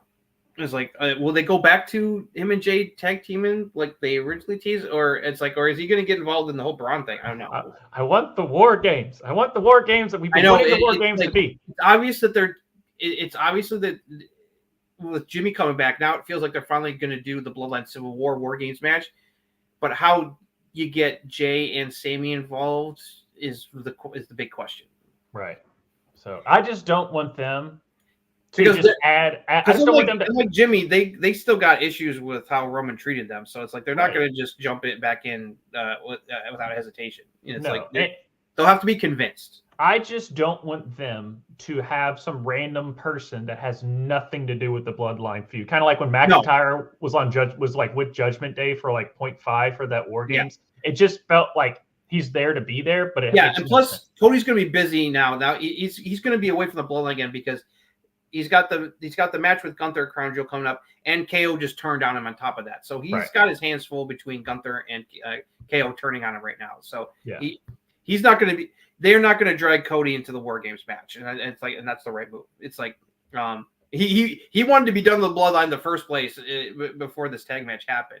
He only did it because he felt like he had no other choice. Yep. So I think this was a good separation. KO, because I think KO and Cody is going to be the best feud that this pure feud right here is going to be the best that Cody's had since he's been champion. Is my prediction. Yeah. So and the question is, do we wonder is Randy also going to turn on him in the future? It's like yeah. Let's see. There's a lot of questions there. All right, let's move on because we're already about an hour 30 in. Yeah. We got to get to AEW. And then next. All right, here's a recap of what happened in this week's episode of AEW Dynamite. Titled Tuesday Edition, airing on Tuesday, overlapping with NXT due to Major League Baseball playoffs on TBS on Wednesday. Moxley and Bryan Danielson exchanged pre-taped promos against each other to open the show. Opening segment was Darby Allin coming out and calling out Brody King. Brody King answered his open challenge on Collision this past weekend. Two had some back and forth words and then got into physically, with Darby pulling a rock of all things out to use as a weapon and busted Brody open with it. Jake Roberts, along with Lance Archer, was with Don Callis in the back. They informed Renee that they'd made a talent exchange. Lance Archer would now be managed by Don Callis and be part of the family. And Jake Roberts got something in return. The talent would be revealed later. Hologram took on Commander. Hologram picked up the victory. Afterwards, Jake Roberts came out, and then Rouge Strelistico and Beast Mortos ran in and laid out both guys, raised their fists, and Jake Roberts did the same. So those are Jake Roberts' new clients. Mark Briscoe cut a promo on Chris Jericho ahead of their match at the pay-per-view. Daniel Garcia came out and announced that he had decided to stick with AEW, meaning that he's signing a new contract. So it's a new era for him, and he plans on winning some gold soon. They showed recapping what's been happening recently with MVP Prince Nana about Swerve. It was announced Swerve would be back at Wrestle Dream. MVP and Shelton Benjamin were shown watching this news from the back. Then we had a number one contender match. Winner would face Mariah May for the AEW Women's Championship at Wrestle Dream pay-per-view this weekend. Willow Nightingale versus Saraya versus Nyla Rose versus Jamie Hayter. Penelope Ford, of all people, came out and attacked Jamie Hayter. Jamie chased her into the back and out of the match. Willow ended up pinning Saraya to pick up the victory and will face Mariah May for the title. Mariah May attacked Willow after the match and later out with a belt shot. Chris Jericho, the Wrestling Tree, talked to Rocky Romero in the back, trying to suggest that he's just a lackey to the congregation and he's made a mistake. Jay White took on a local enhancement talent and squashed him in about 3 minutes. Then cut a promo saying that taking out Hangman Page is the first of two wrongs he's going to correct. After he takes care of Hangman, he's going to go after the World Championship and challenge Page to face him at Wrestle Dream. Hook doesn't know who attacked his father, Taz, and plans to find out. He ran afoul of the Patriarch in the back. Christian Cage offered his condolences. Says he understands with Luchasaurus in the hospital. But Hook didn't care for his sympathies. Mariah May was talking with Renee, but she was quickly laid out by Willow Nightingale in retaliation, and Willow cut a promo promising to beat Mariah for the title at the pay-per-view. Then we had Mercedes Moné defending both the TBS and New Japan Strong Women's Championship titles against Emi Sakura. She made Sakura type out to the Statement Maker cross-face finisher. Her and Camille went to do a beatdown on Sakura afterwards, but Chris Statler came out to make the save. Apparently, she's babyface now. Her former manager, Stokely Hathaway, was trying to recruit Private Party to have him work together, but they turned him down and said that they're ready to take on the Young Bucks and beat them for the tag team titles at the pay-per-view this Saturday. Tony Schiavone had Will Ospreay out in the ring.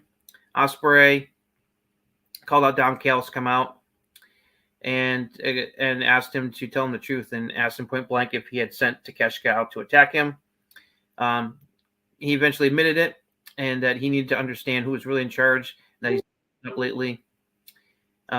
Maybe he needs to get rid of Ospreay like he once got rid of Kenny Omega. Ospreay said that they're done, went to attack Callis, but Takeshita ran out and attacked him. Kyle Fletcher tried to get them to stop, but Callis gave him the screwdriver, told him to take out Ospreay with it. Kyle Fletcher was conflicted and refused to attack his best bud and left. Then Ricochet came out to attack Takeshita to make the save. Then there's Top Flight was shown arguing with Action Andretti about their recent failures lately in the back. Feels like there's a split coming there. Then we had the main event tag match, Bryan Danielson and Wheeler Yuta taking on Claudio and Pac. The Babyfaces picked up the victory. Moxley and Shafir were at ringside. After the match, Bryan Danielson went to attack Moxley, but that allowed Claudio and Pac to beat the crap out of Yuta in the ring, with Claudio hitting him repeatedly with the ring bell hammer. Bryan Danielson eventually got back in the ring and make the save. Cut a promo promising that he was going to beat Moxley at the pay-per-view and helped Yuta out to close out the show. That's all that happened on this week's episode of AEW Dynamite. A lot of talking for an AEW show. This was not this for a go-home pay-per-view show. This was not good. Apparently, so a couple of things. Obviously, this was definitely not that great, but I guess for excuse-wise, Britt Baker, unfortunately, was sick. Yeah, originally this was supposed to be just Willow versus Britt. Winner would face Mariah May at Wrestle Dream pay-per-view on Saturday night. but she apparently got sick, and so Tony changed it to a fatal 4-way, throwing Jamie Hayter, Nyla Rose, and Saraya into the mix. Okay, I love Jamie Hayter, but also cool to see Penelope Ford back. For those who don't know, she hasn't wrestled in 2 years. Her and Cape Sapien were going to have a baby, but unfortunately, she lost a baby 10 months of the pregnancy last year. So, so they both got to take some time off to recover from that. That's why Kip Sabian only recently returned back to TV. He'd been gone for a long time. So now she's back as well. That's not losing a child like that. It's not easy to deal with. So, it was just weird. I was like, is that Penelope Ford? I was like, who's attacking her? There was like a decent amount of returns on this show that were so that people just forgot about, and so when they came back, people were like, "Oh, yeah, that's." What I hate is that. Okay, I understand Jamie Hayter being angry at Penelope Ford, but she chases her all the back and takes herself out of the match and never comes back. I hate stuff like that. It makes her look like a dumb baby face. And Jamie Hayter should not be. Jamie Hayter does not come off as a dumb baby face. But that was a dumb baby face move. Yeah. Oh, I do want to share this. They knew Willow was going to win the match. They've been teasing Mariah versus Willow for a while. Right. So, I saw some people online wondering if Britt is I don't want to do the job, Tony. Nope. Here's this. It's just released. Yeah, no, but I think she's really sick. Yeah. Hey guys, it's Dr. Britt Baker. Oh wow, yeah. She can barely speak. And I just wanted to check in and thank everybody so much for all your get well messages. I don't need to worry because I'm okay. I just have a strep throat, but I sound way worse. No, strep throat, yeah. No, I feel so much better now. 2 days ago, I was dying, but now we're good. I went to urgent care, got tested at strep, took antibiotics, got an IV shot. I'm good. I'm on the mend. But future reference, if you are in an area that could be affected by a hurricane, stock the fuck up. I messed up. I didn't think I was going to be here. I was supposed to be at Dynamite in Washington, so I was like, I'm fine. No, change of plans. I got strep throat. I was stuck in Orlando, and there was no supplies. By the time I realized that, there was no gas, no water, nothing. Like all the essentials gone off all the shelves. So stock up in advance. Don't be a dumbass like me. And thank you again, everybody who checked in, and all the weirdos with your phone. Okay. So yeah. Anyway, I think she probably did it because of. I mean, it wasn't like a big chatter, but I saw some people wondering. It's like right. No, shit. That sound pretty legit. So, like I said, she just released that like an hour and a half ago. Probably like she said to me. Yeah. So she's on the mend. Yeah. And also, I don't think she was like faking or anything like that. But no. I saw some people being. It's like saying some weird stuff online. You know, well, they're going to just because of how she's known for her and Thunder Rosa have been known for sandbagging sometimes. So, yeah. But I knew that Willow was going to win this match anyway when it was just the one-on-one. So, that'll be fine. It'd be nice if Willow won the title, but Mariah May just got the title, so unfortunately, Willow's not going to be winning this match. But like, it's like there wasn't like anything too exciting. Like I felt like the biggest thing that had any kind of heat was the whole Ospreay and Don Callis family segment. That was definitely the best story-driven segment on the show. Yeah, it's like the main event match was fine, but it was just like it wasn't like mind blowing or anything. And then typical like I'm gonna fight you. It's like those weird that Danielson took a while to get back in the ring to save Yuta. Got the crap beat out of him by Claudio Pack and Marina Shafir. It's like why'd you help your buddy who's got your back there, Brian? Come on, man. And didn't they say Swerve? Wouldn't they say Swerve was coming back? And all they said Swerve is going to be back at Wrestle Dream. I think that's how they're going to get Lashley to debut. Oh. He's going to confront MVP and Shelton, and that's good. And then they're going Say hello to say hello to our fellow business partner, and then Lashley's going to come out. Right. A couple other because things. originally when Darby did the open challenge, I was like, oh, is that how they're going to introduce Lashley? It's like it's Swerve showing up. Obviously, he's going to confront MVP for all the trash talking to Prince Nana and other stuff, and so that's going to set up, Swerve versus the Hurt against the Hurt Syndicate storyline here. That's starting. So, shout out to Hologram and Commander. That was a fun match. So match while it lasted.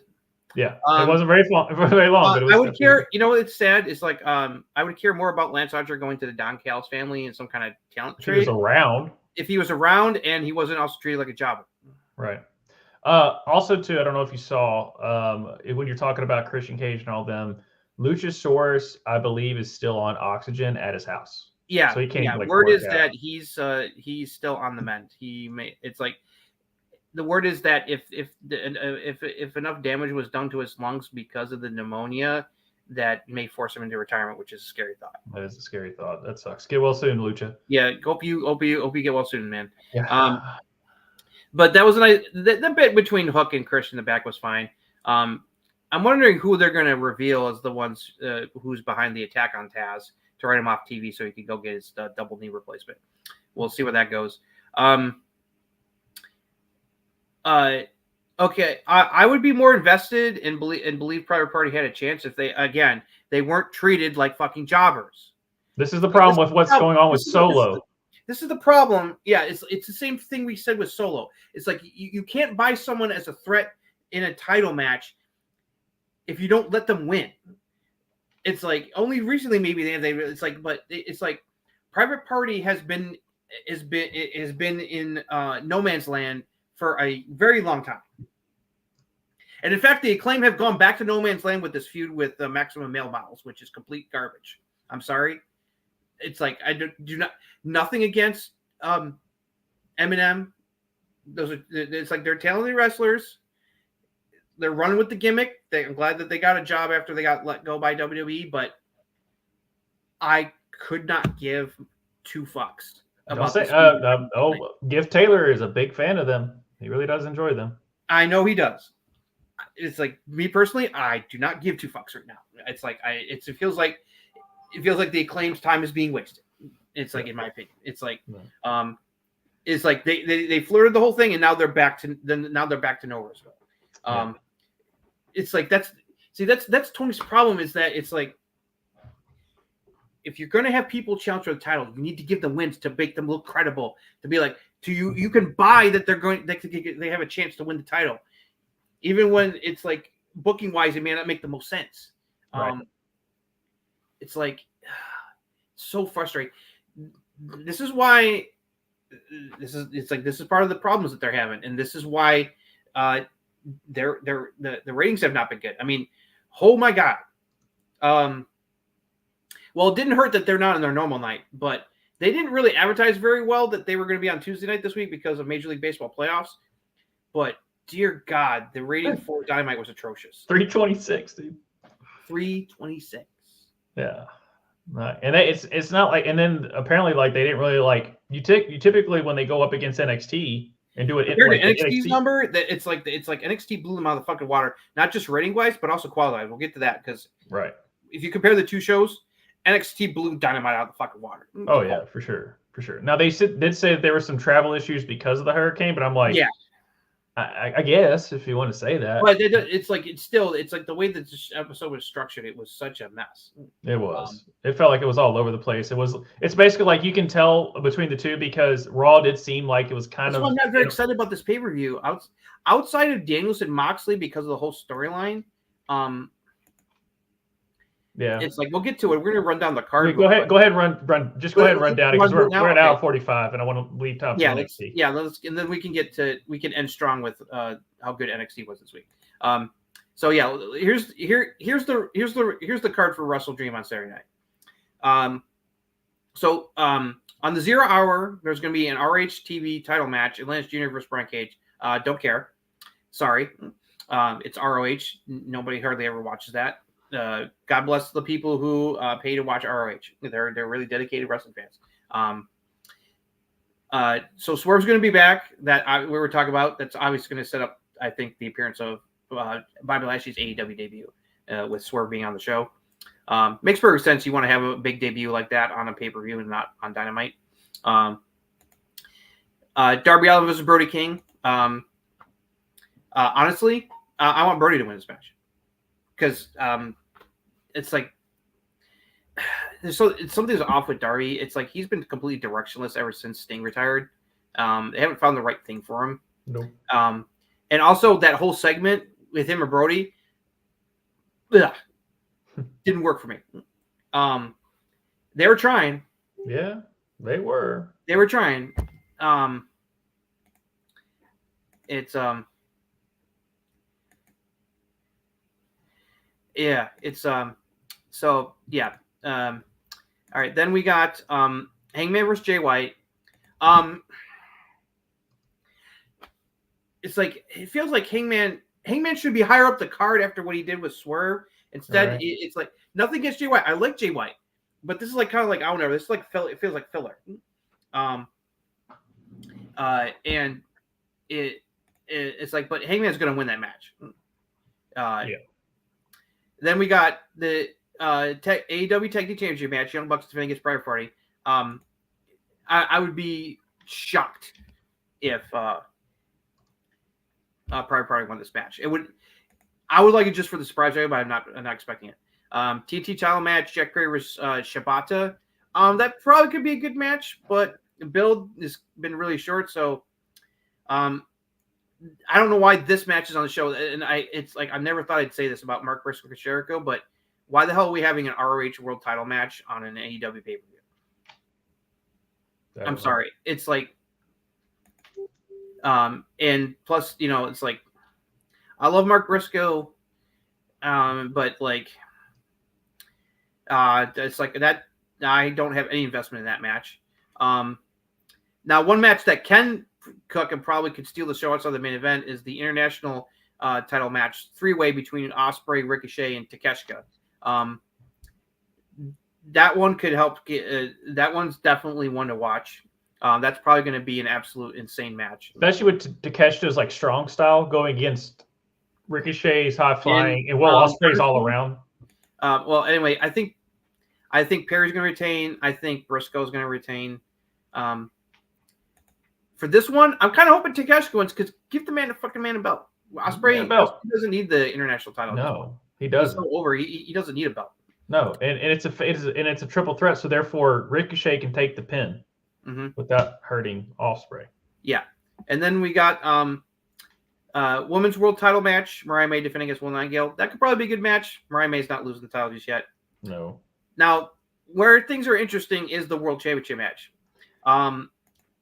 The way they're setting up, it makes it look like Moxley is going to take the title and retire Danielson. It'll be interesting to see. I was going to hold off, but congratulations, Justin. You moved on. Yeah, I was about to say, Yankees just took care of the Royals. They're moving on to the ALCS. When's the last time you've been in the World Series? 2009. It's been 15 years.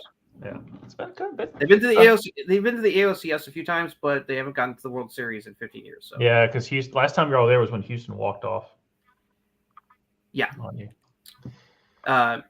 So I'm excited for that. And plus, this whole like who's behind Moxley and company? It's like, is it Shane McMahon or is it somebody else? Who knows?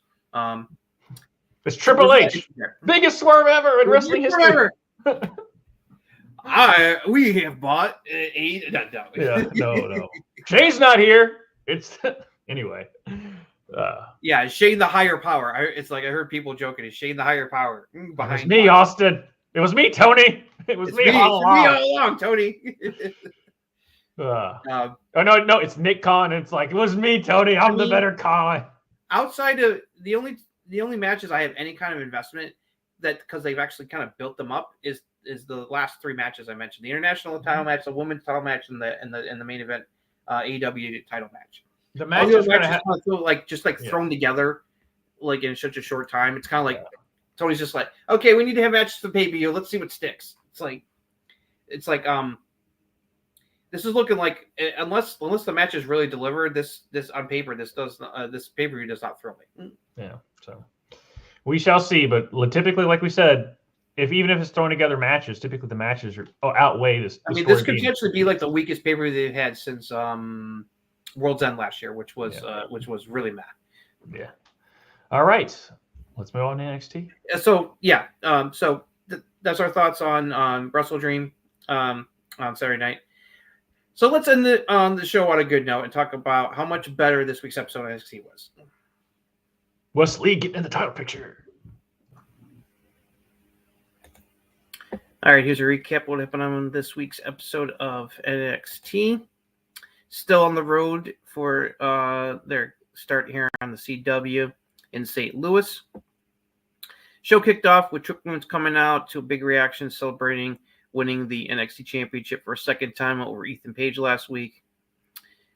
Wesley interrupted him from up in the rafters in the crowd, making it clear that he's coming for the NXT Championship so he can become a Triple Crown NXT Champion. Trick wasn't impressed, but Wesley promised to leave him to dust just like his father did.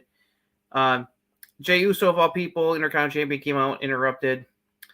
Place was happy to see him, and he and Trick had some fun and celebrated with the crowd. Then we open with a 6-woman tag as women's tag team champions Bianca Belair and Jade Cargill teamed up with women's North American champion Kalani Jordan, taking on all 3 members of Fatal Influence. Babyfaces picked up the victory with Kalani hitting her split-legged moonsault finisher to pick up the win. Axiom and Nathan Frazier were chatting with Randy Orton in the back, talking about Javon Evans. Julie was interviewed about what happened last week with Cora Jade costing her the NXT Women's Championship against Roxanne. Before Julia could answer, someone came in off screen. Julia said, "Hello, my old friend," and exited the interview. Roxanne Perez came out, cut a promo bragging about once again overcoming the odds and staying NXT champion. She welcomed Cora Jade to come out to join her. Cora came out, cut a joint promo going back and forth, saying that looks like they're mending their friendship. Cora happy that Roxanne finally has joined the dark side like her segment, and promising that they're going to be running the top of the women's division. Julia came out to her music to interrupt. Cora invited her to come in the ring, promising they wouldn't attack her. But she stood in the aisle, and then someone else's music played, and it was the in-person debut of Stephanie Vaquer, Julia's old friend, so to speak. The two of them nodded and then went into the ring and then fought with Cora and Roxanne. They got the better of the heels and sent them packing, with Julia and Stephanie Vaquer standing tall in the ring and holding the NXT Women's Championship together at the same time. With the no card catcher was shown in the back. Ren Sinclair said that she was going to be challenging Stephanie Vaquer in her debut match next week. They ran into Lexis King, and he asked for some help from Charlie Dempsey about a match to have against Ora Mensa. And Charlie gave an idea about a gentleman's duel. Then we had the North American title match, Oba Femi defending against Tony D'Angelo in a rematch. This was a fantastic match. And Tony D pulled off the Rocky storyline comeback here. He was able to shrug off everything that Oba threw at him and used a sunset flip to pin Oba Femi and become the new NXT North American champion. Big celebration afterwards. Lil Vice was talking to Abe in the back, wanting a match with Jada Parker after what happened between them last week. The Kitty Lions came in. Lil Vice wasn't impressed, and they got into it, and that led to Ava making a match between Lola and Nikita for next week. Then we had the NXT Tag Team Championships. Axiom Nathan Frazier defending against A-Town Down Under. Fraxium picked up the victory to retain, and another good match. Rich Holland was interviewed back, but before he could get much out, he was attacked by Riley Osborne, and they brawled again. Sexy Red came out to perform the crowd, but Ethan Page interrupted, ranting about losing the title and all this other stuff. John Evans came out ahead of his match with Randy Orton and cleared Page out of the ring. Another vignette hyping the debut of Delta was showing her beating up some people as she walked toward down the road further to get to NXT. And then the main event, Randy Orton taking on Javon Evans. Big pop, of course, for Randy. Good match. A cool RKO spot was unfortunately botched near the end, but thankfully they recovered quickly, and Orton hit the RKO to beat Javon, pick up the victory, although Javon got to look good despite the defeat. In the back, Ava told Ethan Page and Wesley that there would be a triple threat match next week between them and Javon Evans. The winner will face Trick Williams for the NXT Championship at Halloween Havoc. So that's all that happened on this week's episode of NXT. This is a new era of WWE, okay? Because Javon unfortunately botched the shit out of that. He did. And Randy Orton apologized to Randy Orton as he picked him up, and he goes, "It's okay." So he didn't get the stupid, Randy. And yeah, this shows how a different person Randy is. It's like when Kofi did that infamous botch, it was like a decade ago now, and it's like you could see Randy going stupid because he was pissed off that he blew the spot. It shows you how much a different person Randy is at this point in his life, where you could tell he was just like, "I'm so sorry." It's like I fucked it up, and it's like it's okay, dude. It's okay. Yeah. And then plus, there's no heat backstage on the botch with Javon. Yeah. There's been botches by. I get they were trying to do. It's like the timing was off by just a little bit. It's like, but I'm glad that they recovered nice and got the finish in. John got to look good. He's really talented, that kid, man. It's like there's a reason why they did this match. It's like, I wonder if Randy requested it. It's like something like that.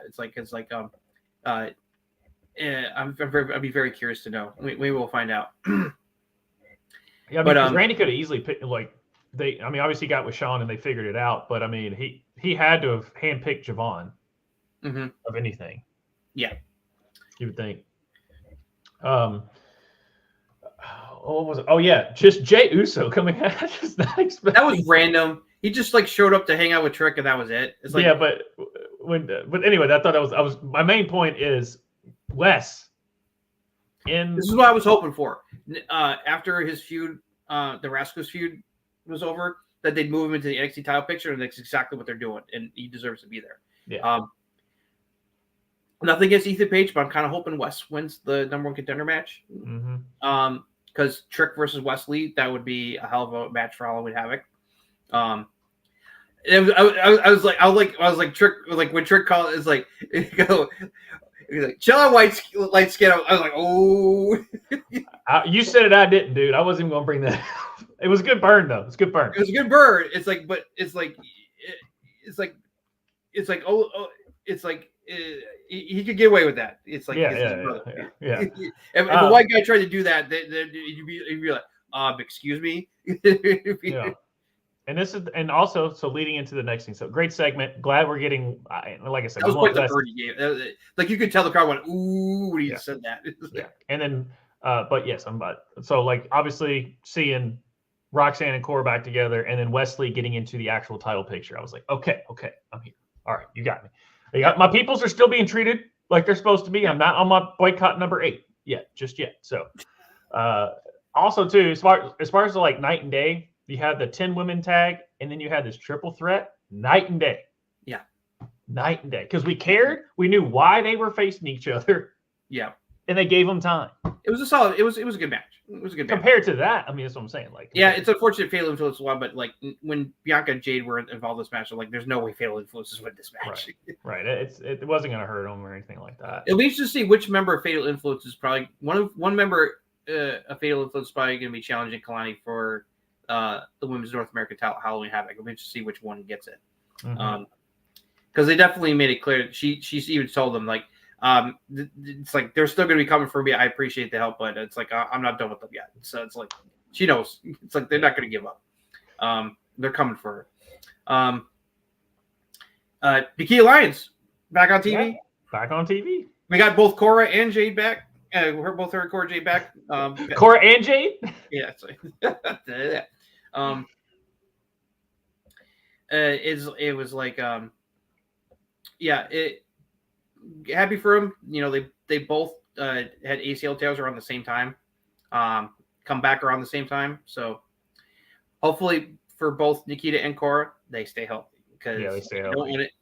Because especially Nikita is in like a Dakota Kai situation, Tegan Knox situation where it's like injured. Oh, that sucks. I'm back. Oh shit, I'm injured again. Right. Fuck. It's like so, but yeah, and then the four. I mean, this is what we were figuring out was Roxanne and Cora doing a tag team. Yeah, what's going to happen? Right. So it's pretty clear they set up it. I don't know if the question is, they're going to do a tag match. Is that going to be the PLE match? Or are they going to do it on regular NXT TV and then Roxanne defends the title against more than one person at Halloween Havoc? It just depends on how it goes and how they do. Because Stephanie Vacour's got Nikita? No. Who's she got next week? Stephanie wrestling Ren Sinclair in her. Ren Sinclair, that's it. Because I knew it was a random. It was like Nikita's facing Lola Vice because her Lola Vice. That's right. I knew Nikita was going to be back in action next week too. I just forgot who it was. And she already is technically back. She's been working the house shows, but this will be her TV return. Did you see they put it up on I think on social YouTube. They filmed a little bit of Cora Roxanne outside bitching about what happened. Did you see that? My head is killing me. And where is my... I can't believe they just embarrassed us like First of all, my head is killing me. And where is my title? Your title! Oh my God. Where's my title? Where's my title? Champ, here it is. I had it. Sorry. Why? You had my title? Who do you think you? What is wrong with you? Don't ever touch this again. I hate everybody here.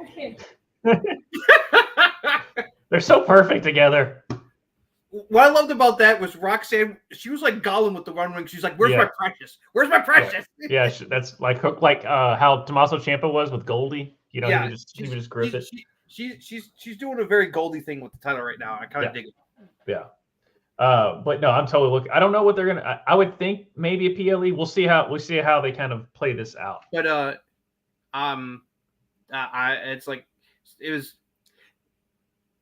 it's very cool that they decided to have Julia and Stephanie join forces at first because it's like, but they did mention their history, like they used to be rivals, but now they're allies, which makes sense. I mean, they're both baby faces, and the enemy of my enemy is my friend, basically. Exactly. Yeah. So they're willing to work together, and they show that we're like they're on the same page right now. But that shot of them both holding up the title. Like that, number one, that shows you that, yes, they're joint forces, but it's all about, that's what it's really all about. And number two, that snapshot of the two of them holding the title, I'm like, well, that's the future of the women's division for the next several months right there. Yes. It's like those two coming for the title. Yeah. And eventually they're going to be fighting over the title. And it's going to be a banger. Yeah. Because they had a hell of a match for the New Japan Strong Women's Championship not too long ago. So cool that Stephanie's finally here in the flesh. As soon as that happened, I was like, let's fucking go, baby. Let's go. I knew you marked out as soon as Julie came out, and then she was like, I got somebody, and then Stephanie came out. I had a feeling as soon as she said hello, friend, I'm like, is is it Stephanie? And I was like, yeah. the four horsewomen of NXT are finally all in the same show. I was about to say it's like if they play this outright, these four could usher in a new could help usher in a new women's renaissance, not just at NXT but on the main roster. Like you could it's like these four, those four women, barring anything happening or things being kiboshed completely, that's the future of the women's division on the main roster. Those four. Yeah. And speak about the future of the main roster. Obafemi's good. Don't do anything else. Just put him on the main roster. And Tony D'Angelo wrestled his ass off. I think they're going to give him a little more time to cook him a little more, but he's the way he is. He's over. It's like there's a lot good about him. Just give him some more seasoning. I wouldn't push him up there just yet. It's like it's tempting just because of how great his North American title run. But it felt right. I mean, like as soon as they ripped off Rocky with Tony building up. You can never rip off. You can only pay homage to.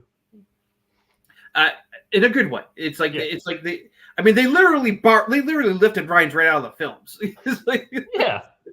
I mean, it's like I just like, okay. As soon as the way they built it with the whole Rocky style stuff, I was like, okay, they're actually going to do it. They're going to pull the trigger. And I'm very happy for Tony D'Angelo.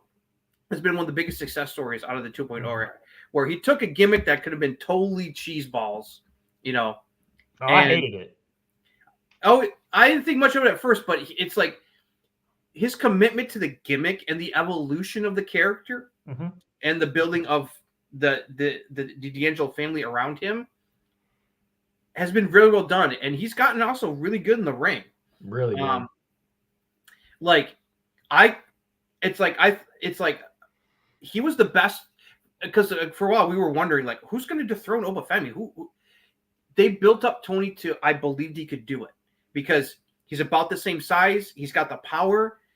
He felt this was the best choice to do the dethroning.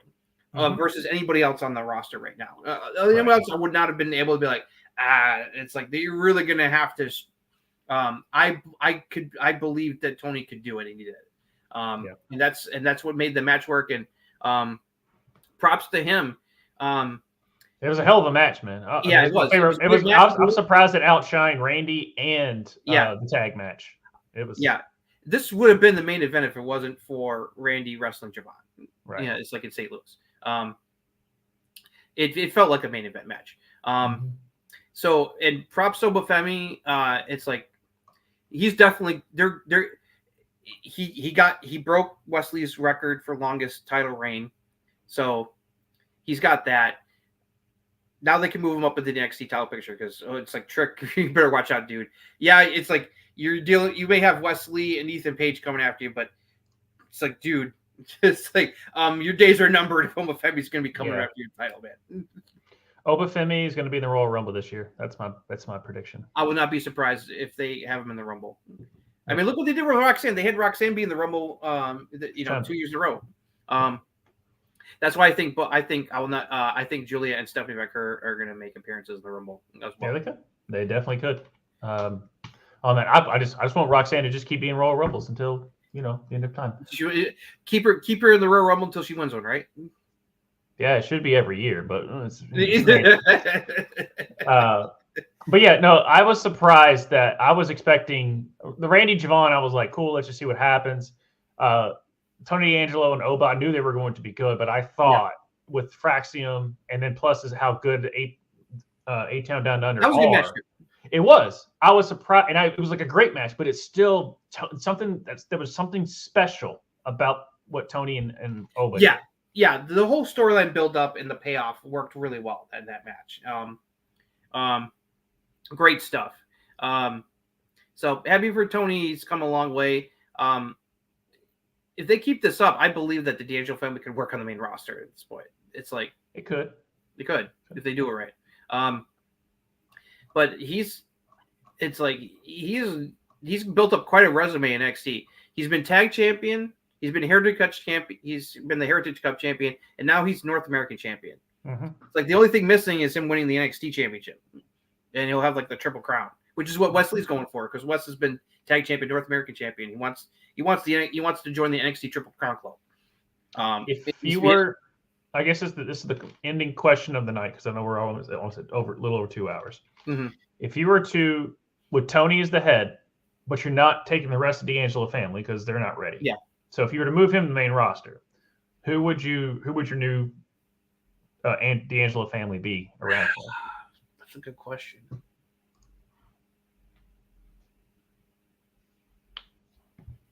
I know.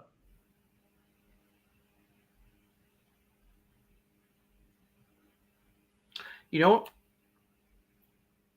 maybe for one name comes to mind that if they do it right could work.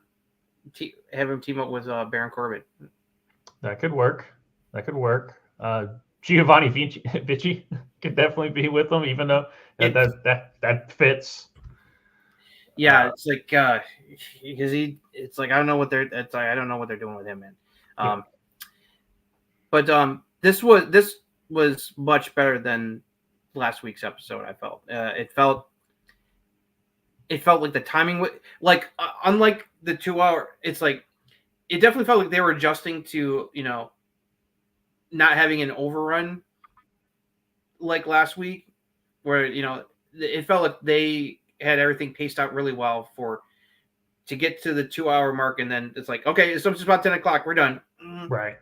It didn't feel awkward. Where like the ending last week when Trick won the title felt a little bit rushed because like, oh shit, it's 9:59, we got to get off the air. Right. Right. And plus, so it's gonna be interesting to see if they let certain things breathe for this next Raw, because it's already pre-taped, so they can edit it a little bit better. Yeah, I think so. But hopefully, so by 2 weeks from now, Raw will finally get to here's how we're going to do it. Also, the NXT talent that lives in Orlando, they're still in St. Louis waiting until the hurricane stuff is over so they can get back. So they might be there until either tomorrow or maybe Saturday. But so it'll be very interesting. I heard they're trying to revamp the look of the Performance Center, so we'll see what it looks like when they go back there next week. Yep. And maybe they'll probably put some I also like the atmosphere of the factory there in St. Louis. Yeah, I did. That was cool. That was really cool with that. So, but yeah, that wraps it up for us here. Thank you all so much for joining us. GIF in the comments, as always, and Tushka. Thank you all so much. We basically come here every Thursday at 8 o'clock Central, 9 o'clock Eastern to talk everything that is, was, and will be in the world of wrestling. Like I said, we just did a watch along of Bad Blood, and we also will be looking to do some more watch alongs in the future once we get all of our scheduling and figure out which ones are going to be. That way we can get our scheduling done to figure out the ones we actually want to do. Hopefully we can do everyone's, but right now we're just picking and choosing until we get a little bit more footing on that. You can also every Monday, Tushka and myself break down everything in the world of fantasy football. And as we sweat out a couple of our 72 fantasy leagues that we're in, games as we kind of follow along with Monday Night Football. Tuesday, me and some of my buddies sit down and play this D&D based game. We also do some other co-op based games. So for Game Dudes, join us there. It goes about 8 o'clock Eastern, 7 o'clock Central on that one. And then Wednesday, Solo, myself, and Tushka do wrap up everything that is in the world of sports. So not just football, but you still have the WNBA finals are going on right now. The Lynx just had a miraculous comeback and won in overtime. Justin's sweating at his Yankees. They're moving on, but that means you can still sweat and not be disappointed yet. Off camera so I can keep an eye on the game while we're doing the show. The Mets are on a crazy run, and so thankfully the important stuff happened during the recaps. So it's like them winning. So it allowed me to be like, yeah. No. I looked down one time because you said something about Goldberg coming back, and you pumped your fist. I said that was the Yankees. It was not about Goldberg. It's not about Goldberg. But we wrap it up there, and then like I said, you catch us here or there. We're also looking to put up some more content. So please like, subscribe, join us on the Discord down below. If you're thinking about doing a YouTube channel of any kind, please join us on the patreon.com/RuckusTV, and we will help you produce and get on the YouTubes and figure out what works for you, what doesn't, and you can have fun just like the rest of us. So on behalf of so everyone here, thank you so much, and we will see you all next time.